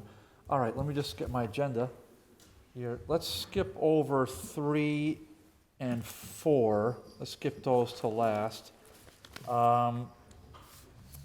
Okay, Mr. Marrero is here. Okay, good.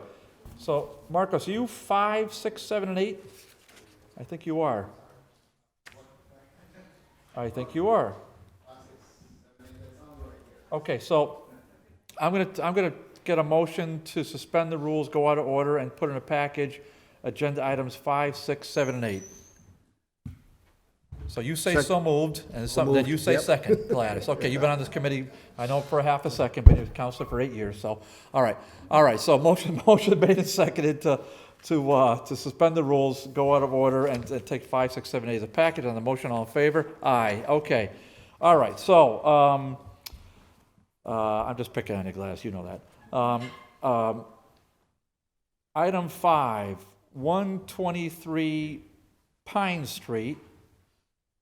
The city council approve a license to enter with VOC for 123 Pine Street and the adjacent parcel. The purpose of the license to enter is to allow VOC property access to perform its due diligence for its planned redevelopment of the properties. Item 6, city council vote to accept an offer of $1 from Western Mass Demo Corp to purchase and redevelop 229 Beech Street. Well, that sounds like a winner. All right, Holyoke City Council, in accordance with number 7, procurement vote to accept an offer of $1 from Western Mass Demo Corp to purchase and redevelop 2 James Street. Oh, we know that property. And the adjacent James Street parcel. All right, and agenda item 9. City Council vote to accept an offer of $1 from Western Mass Demo Corp to purchase 2 Vernon Street. Well, we know that parcel. And the adjacent parcel, which are identified, et cetera, et cetera. So, all 4 before us. Marco, let's just go in order so I can, on item 5. So with us is the Director of the Office of Planning and Economic Development, very familiar to our committee, Marcos Merrill. Marcos, take it away. Thank you, Mr. Chairman. So first up on that docket was the license for 123 Pine Street. You may be familiar with that building. It's a 4-story building, about 8 units there. It's a property that was approved. Which one? It's just past Appleton Street. It's on the corner of Pine and Dwight, near a community garden. Just hold the phone 1 second. Hold the phone. It's okay. Yellow brick. Okay, just say the corner again, please. Dwight and Pine. So it doesn't sit right on the corner. There's on the corner. Okay. There's a community garden, and just right next to it. Yep. Yes, I know exactly where it is. Right. So where the community garden sits. Exactly. Boy, in that community garden, can I just say, that guy works. The gentleman out there, I used to walk by there all the time. He's always does a beautiful job with that garden. Yes. Impressive. That's a real credit to the community, in my opinion. Absolutely. Keep going. Sorry. So the site, including the building, has been approved for transfer to the redevelopment authority. The redevelopment authority went into negotiations with Valley Opportunity Council. This is just recapping things that have been before you. Relatively recently, we secured CPA funding for this project that was approved by the City Council. So as part of the purchase and sale agreement, pretty standard stuff, we allow folks who have an option agreement on the land to be able to enter and perform pre-development work that is needed, say surveying, going into taking measurements inside the building. In the case of this purchase and sale agreement, we're putting some responsibility on them for maintenance of the property. So to make sure that it's secured, that it's tight, that water isn't getting in, that kind of stuff. Shovel the sidewalk. Up to this point, we've been doing it every time they want to access. We just go with them. We just want to be able to authorize them to go in and have a license to go in. But there is a statutory requirement by city ordinance that any license over 30 days gets city council approval. So we're seeking approval so that the license can run with the life of the option agreement, because we don't want to have to take staff to go there every time. They just want to open up a window or. Marcos, I understand this completely. This is one of our very, very proud city ordinances that we had to come up with a few years ago. Before your time there, young fella, before your time, we had I know it, we had to drop the hammer at one point, and I do love revisiting that story, but I won't for the sake of our sanity, but because I've only told it about 12 times. So yeah, it makes a lot of sense. It makes a lot of sense. So what you're basically saying is that we want VOC to keep doing what they're doing with the funds that they have to go and do the prelim work on that. Mr. Huntley was here before when we talked about that. We went to a great discussion over it. I think and if we recall, those CPA funds were really contingent, right? So that's so we have a couple of those floating around out there, contingent funds. This is similar, but I have tremendous confidence in Mr. Huntley. We may not agree politically and everything that goes on, but as far as his work and his integrity, I would never doubt him ever. So I do appreciate that. I'm in full support, but councilors have questions or remarks or concerns, they want to express them now? We're all familiar with what's going on here? Okay, all right, so this is it's just a really important piece of the puzzle. I mean, I just love everything. So Marcus and I talked about that a bunch of times. I love what's happening from Holyoke High going back this way. Now it looks like we're going to get it going back up the hill, and maybe we'll meet in the middle at some point. And geez, that could be a really fun area. I don't know what's going to happen with the CPA funding for the Army. I don't support that personally, but I hear you. We got to do something with that. We got to figure it out. But $400,000 seems like a stretcher case to me. But this is this to me is a winner. So I think this is just a full city council. This would just be a majority vote. I think it would be. I don't think there's any kind of 2/3 deal required. I think so. I'm honestly not that familiar with this ordinance, so I am, because Kevin and I and one other person wrote it, so I am familiar with it, but I don't think we would have put a 2/3, no chance. But it's important that city council stay engaged with these things, and so this is just another example. Questions, comments, concerns by councilors? Okay, I'll take a motion to approve the order as written and grant the license for VOC. Motion to approve the. Motion made and seconded to approve the order, grant the license. Under discussion, hearing none. On the motion, all in favor? Aye. Okay, so that's going to be recommended to full city council for that one. Now, don't move, Marcos. Don't leave town now. Don't leave town. Okay, so we'll just.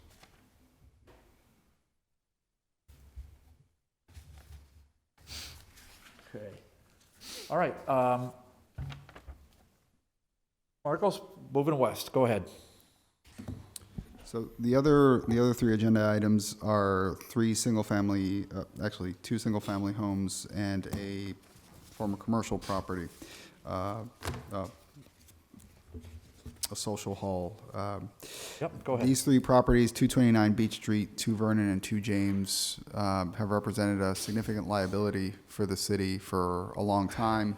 All of these have been out on the market to be sold multiple times, either through auction and or through requests for proposals, and have unfortunately come up empty. 229 Beech Street in particular All right, where's 229 Beach? 229 Beech Street is about a block down from Wisteriahurst on the left-hand side, on the northern side of Beech Street. Oh, yeah, oh my gosh. It's the second yeah. home at the corner of Beech and Cabot. Yeah, I know right where it is. Yeah, over the last several years, there's been a concerted effort on Beech Street to get properties either through receivership or we did a demolition at the bottom end of Beech Street, and I think it was 86 Beech, a house that was significantly blighted. And this is kind of the last remaining residential piece on Beech that is in a blighted condition and empty.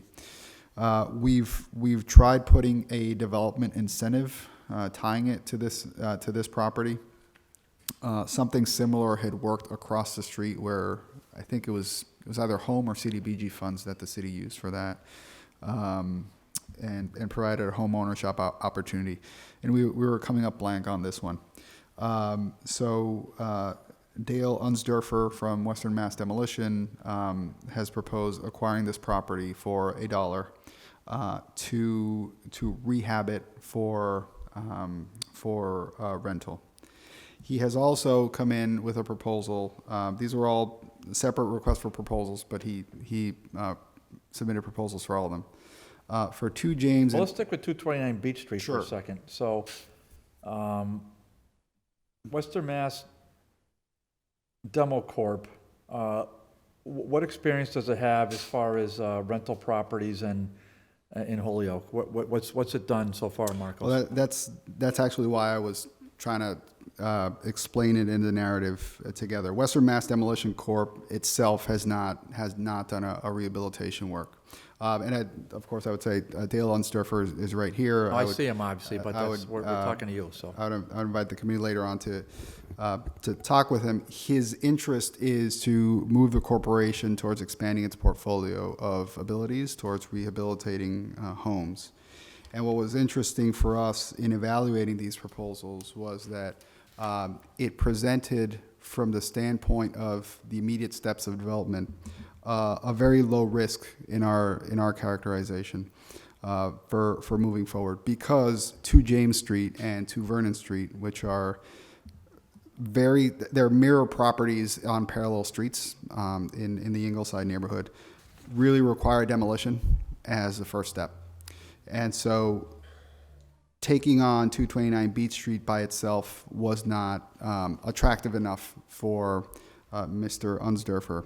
But taking on these significant liabilities to the city, where demolition of just one of the Vernon or James Street properties could be over $200,000, was of interest to us, right? So the risk on us is, do we allow a company who has done good work in Holyoke and has staff that knows the construction trades to start building a portfolio of rehabilitation on 229 Beech Street, while at the same time taking over 2 significant liabilities and demolishing them, which is the core competency of the company, and then over time building new there. So that's why these 3, while not technically speaking a package, was very attractive to us. And while Western Mass Demolition Company hasn't itself been a construction company, we felt comfortable that their staff, having knowledge of the trades, would be an appropriate risk for us to take for a rehabilitation. So, for example, what have they done for okay, I'll take you at your word that they can demo buildings. What have they done for constructing buildings? That's so. What I'm saying is that the company has not reconstructed buildings. They have. I don't mean rehabbed. I mean just built a new building. So they're going to have 2 empty lots in Springdale. So are you telling me they haven't constructed any buildings?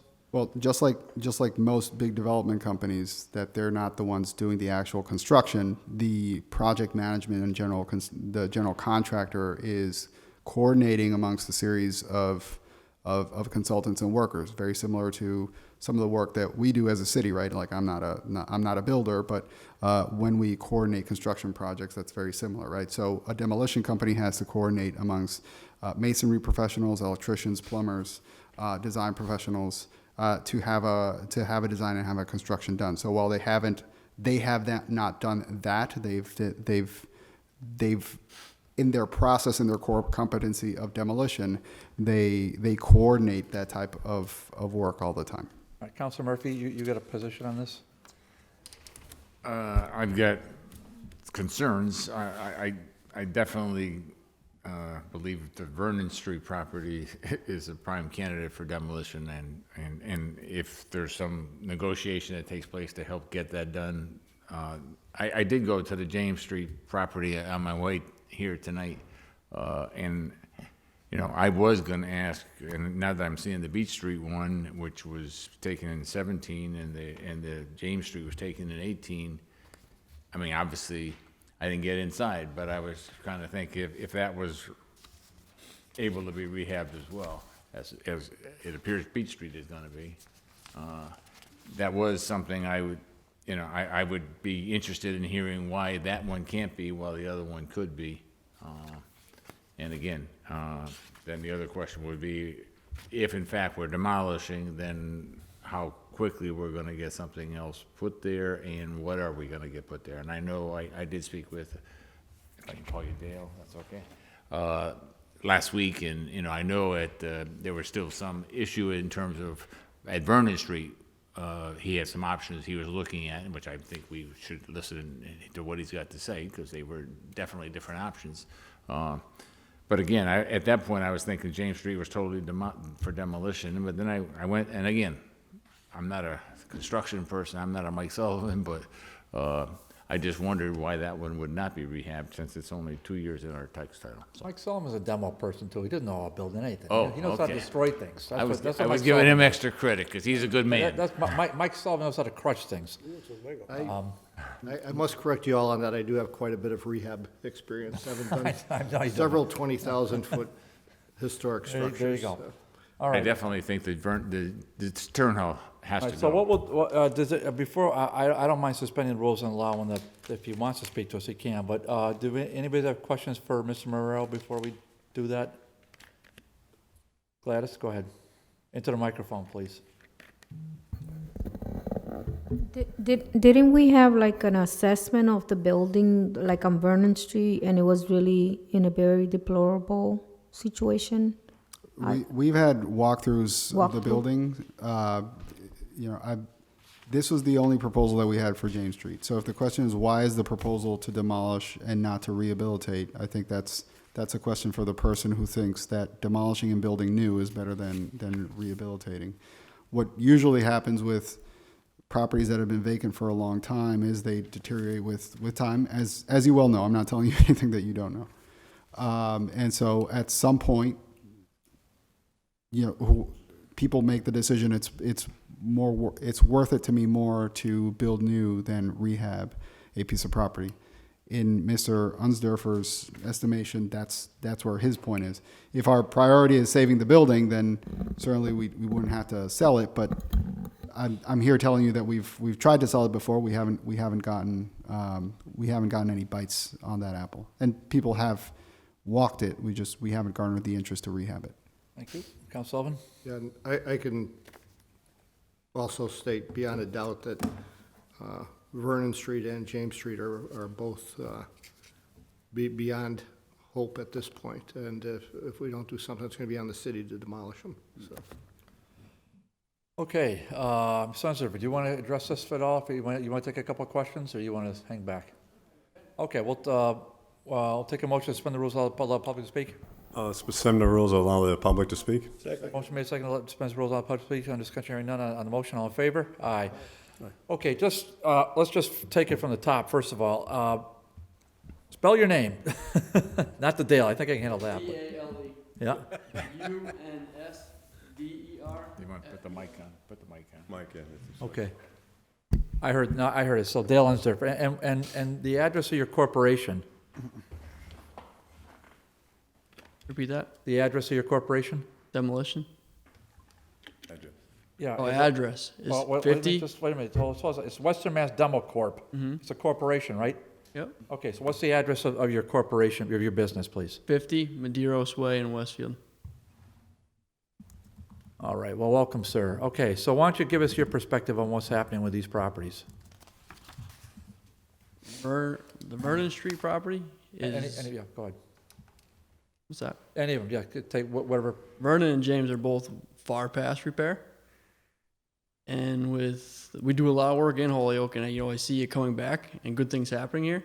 I'd like to start branching out into rehabbing and just taking more steps towards, branching our company out and just being involved in Holyoke. Beech Street is rehabbable now if we get after it quickly. There's a hole in the roof and it's deteriorating on the inside. And like you guys know, throughout Holyoke, once the roof goes bad, the inside just spreads like cancer. And before you know it, it's junk. Right.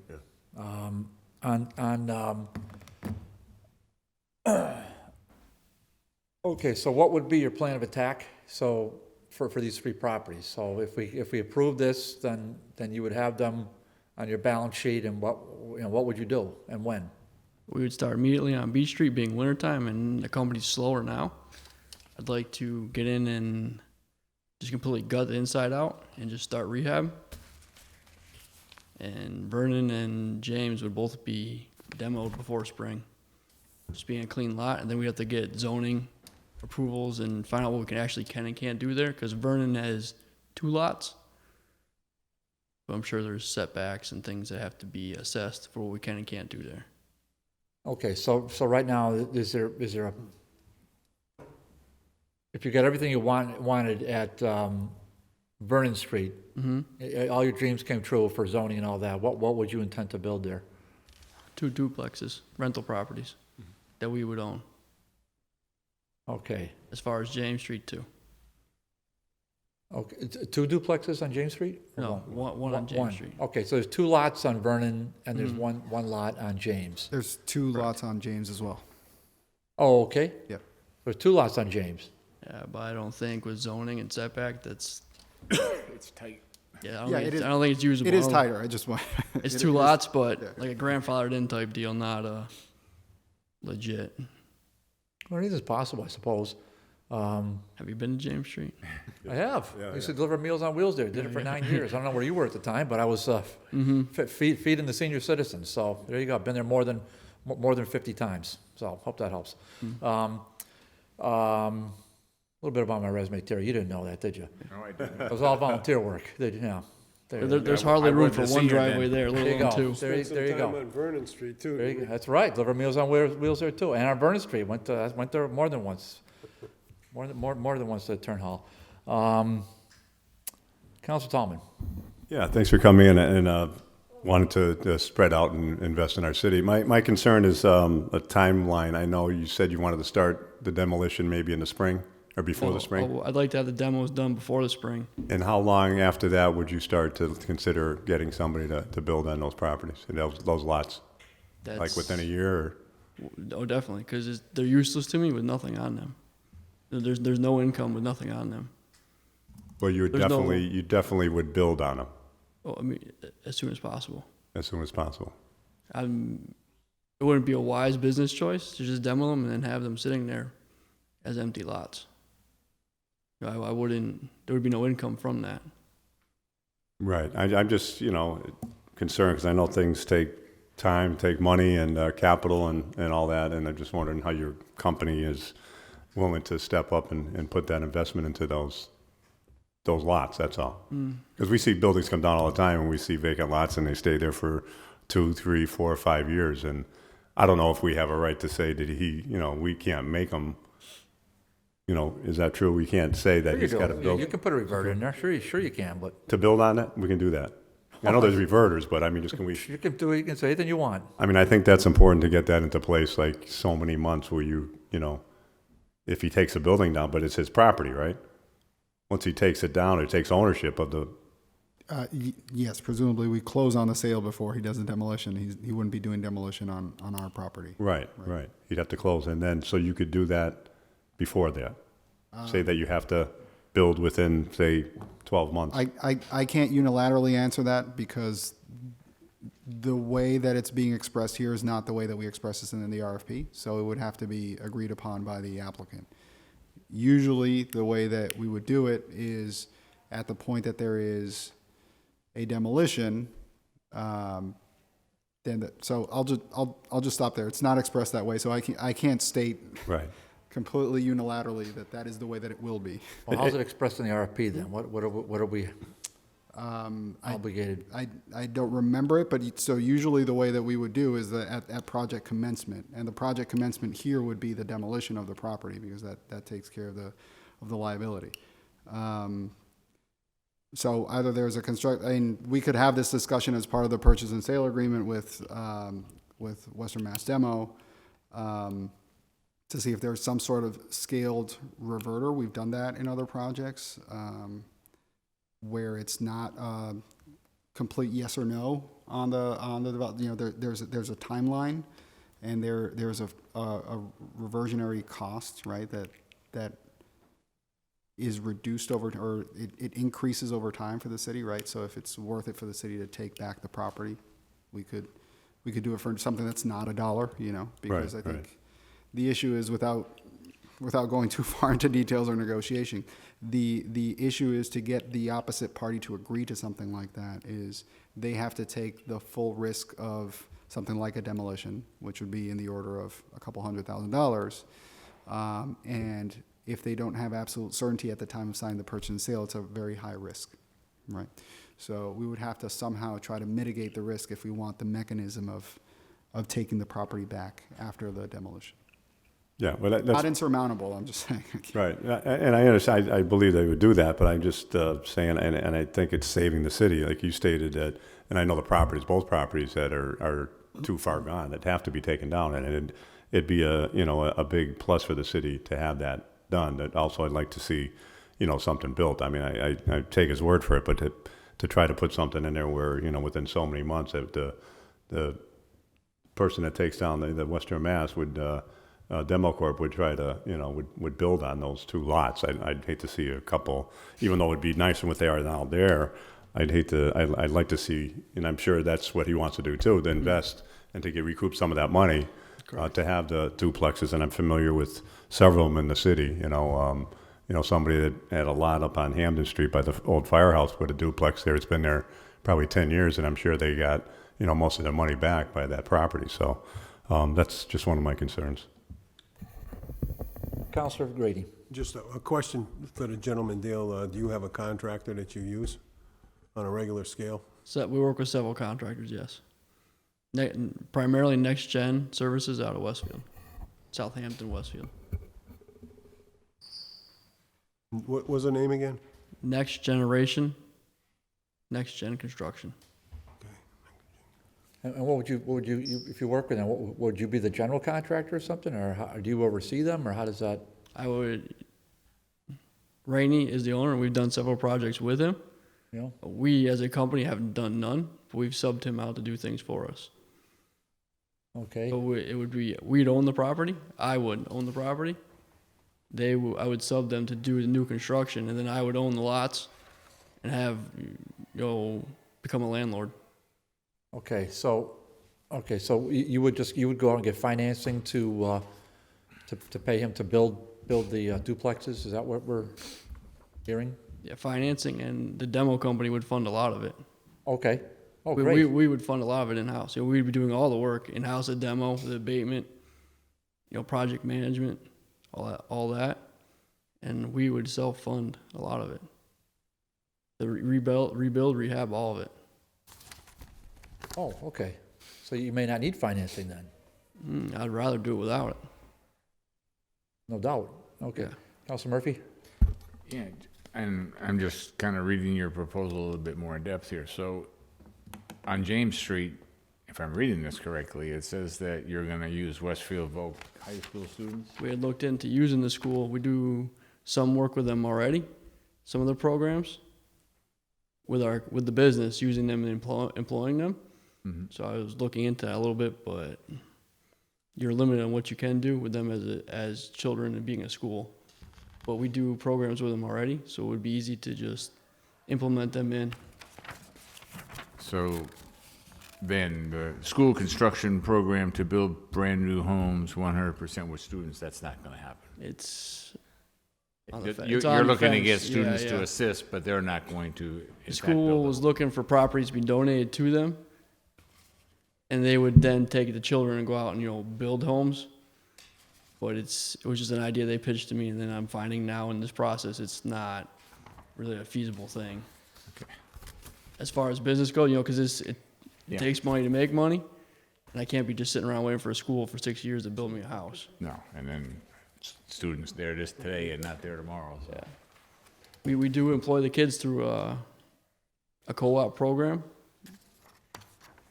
It's like a bi-weekly. They work for a week, then they go back to school, back and forth, back and forth. So we do have kids that work for us. Mhm. But it's every other week. Yeah. That's what used to be at Dean. You go to school for a week, you go to your vote for a week, so, I reached out to Dean, but as we know, that program's kind of yeah. All right, just, without, let and me they just ask you, weren't, let me they're just not ask you week about on, the, week off. They're Yeah, that's, like in the afternoon, which isn't exactly efficient for business. just explain the part here about, I'm just looking at the Western Mass Demo Corp tech proposal, where it says, Turn Hall is past the point of repair, Western Mass Demo will abate and demolish. Proposed two new construction rental homes, City of Holyoke to pay $200,000 to WMDC to offset the cost of demo and abatement of Vernon Street. So what's happening here, if anybody wants to? That offer got shut down immediately by the city. Yes, that portion is not on the table. We're not hiring for services, we're selling real estate. And so Dale went back and he thought long and hard, and it was still worth it for him at a significant risk, but to take on 2 properties that he would demolish on his own dime to build new. If he could also rehabilitate 229 Beech. Now I'm hearing it. So Dale, nice try. You don't know unless you ask. Yeah, I couldn't possibly blame you. Yeah. But Marcus proposed, I just take a shot at 229 at first and go after the other ones. But the turnaround for us as a business that's not good enough. I mean, the return in investment on just one property is just little money. It spreads it out over 4 properties. If we can turn it around quick enough and get money coming back our way, it's more attractive to us. It's a bigger risk, but it's a bigger reward for all parties involved. The city, for us, for just the relationship between us and the city as well. all right. Well, first of all, thank you for coming in a second time. Sorry we had a little pregnant pause last week, but it is what it is. So I was wondering, I would at least like to see, I don't have a problem taking a vote on this tonight. That's why it's on the agenda. I think I've been pretty cooperative with that, the department over the course of years to put these things on the agenda immediately. What say you to getting at least to Councilor Murphy, and he can disseminate to us. I'm sure you probably have his email. If you don't, he'll get it to you. Some examples of some of your next gen's work that's done. Easy enough. Yeah, that would at least be somewhat helpful. I can already sense the questions I'm going to get from certain counselors on this. I mean, in my career, I don't think I've held up more than 1 or 2 sales, and that's because the bids were so, in my estimation, they weren't great. That's a ultimately, reasonable request and easy enough to supply. Right. The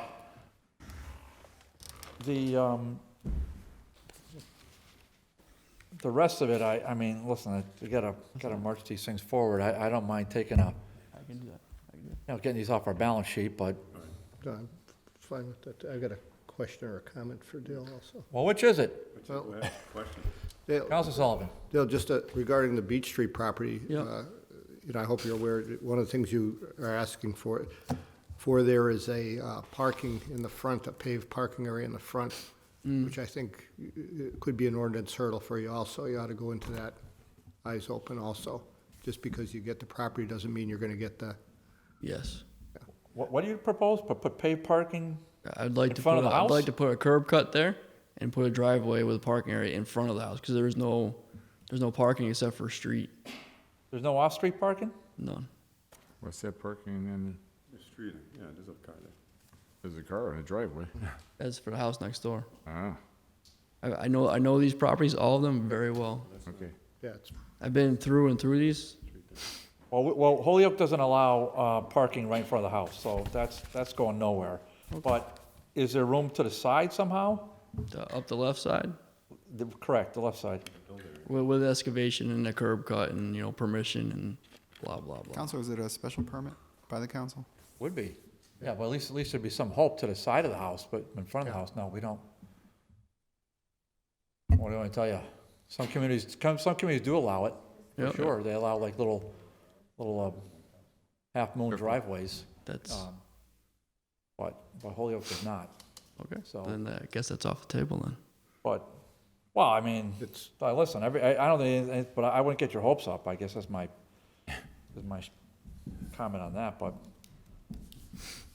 who knows? Maybe there's maybe something could happen. We never know. Okay, so with that, any councilors have any other questions for the proponent or for the department head? Jason, right? Thank you. All right, so Thank you. do you have any other comments, or you good to go? Okay, all right, so, Thank you. thank you. So here we are, we have, we've already approved 5, we have 6, 7, and 8 before us. Looks like they're gonna be as a package. A take it or leave it type thing is basically what I'm hearing, so.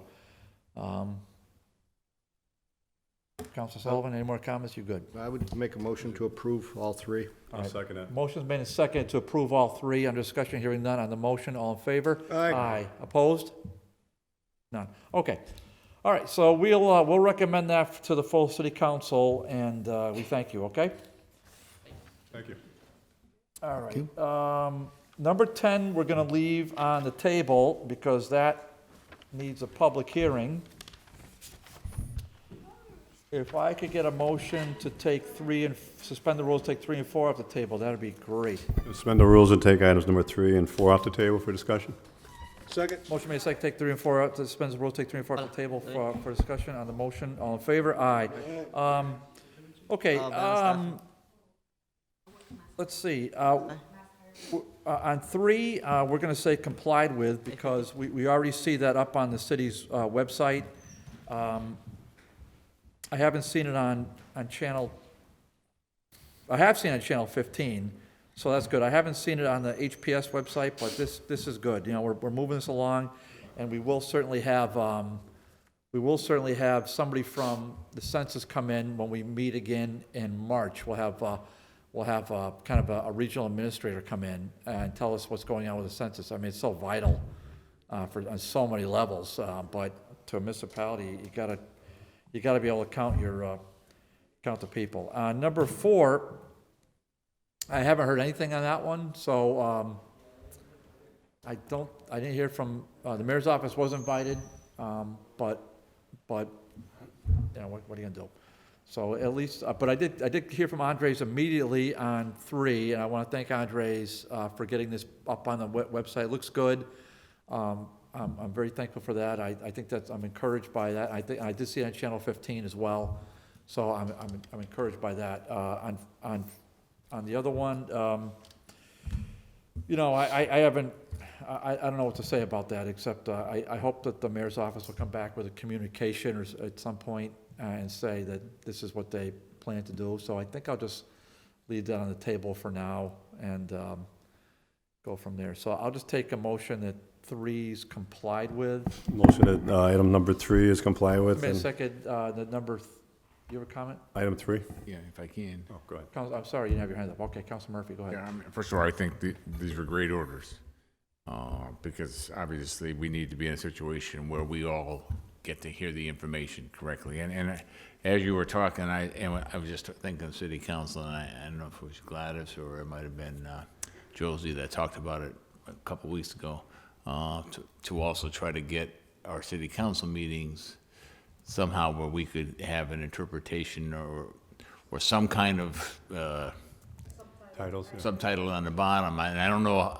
what the technicality of doing that, but it would certainly, if we can do it, I think it would provide additional connections within the community. And again, I talked about that last night in terms of other issues, but again, we need to all get to the point where we all get an understanding of why we're doing things and what the benefit is and what are the, and I think if we could do that, I think that would take the next step. And we would set a great example if we could do that at our meetings, and try to provide that. So I don't know if that's,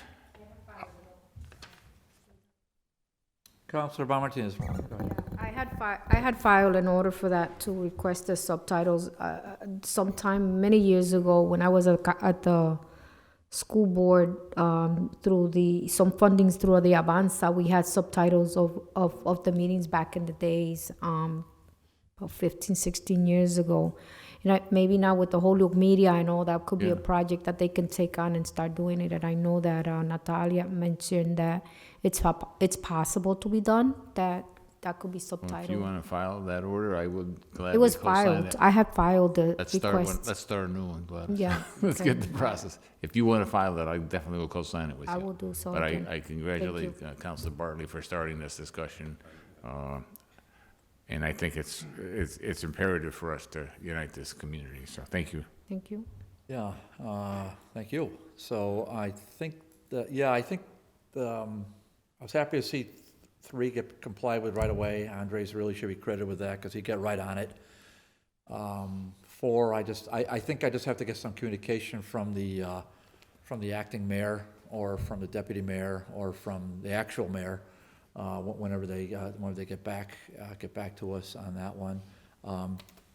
I know this is a little bit off the agenda, but I won't go into it deeply, but I had a very lengthy conversation with Mr. Cassidy today regarding weights and measures. So I will, and I know we discussed that last night, so I don't feel bad about talking about it now. I know it's not on the agenda, but I'm not going to go into it in depth, but very lengthy conversation today, bore a lot of fruit.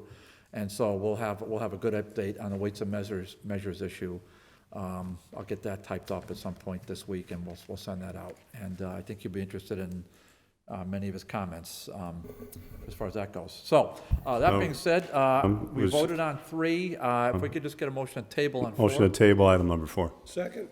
Motion made and seconded to table number 4, not debatable. On the motion, all in favor? Aye. 10, we're just going to leave on the table. So the last thing we do Schedule meeting. is schedule another meeting. We're not meeting in February, so there's that. So what we're going to do is, Counselor Graney, do you have your calendar? Yep, it's right here. Attaboy. Attaboy, right in the computer between your ears. That's right. That's right. So what we're going to do, now I prefer to meet on Mondays. I like Mondays. And so we can look at the 2nd or the 9th. I'd be good. I prefer the 9th. I have another commitment on the 2nd. 2nd would be the first Monday, right? Yeah, so I like it. So 9th? 9th, Gladys, you okay with the 9th? Yes. Gladys, you okay at 6 o'clock? Yeah. I say this, we don't kill ourselves in this committee, but we do good work when we're here. Yeah. You know, we're not going to break our backs. All right. Counselor Graney? Yep, The 9th at 6 bells? no problem. Mr. Sullivan? All right, so that'll be our next meeting is March 9th at 6 bells for DGR. One final motion will do it. Motion adjourned. Motion made, second to adjourn, not debatable. On the motion, all in favor? Aye. We are adjourned. Thank you.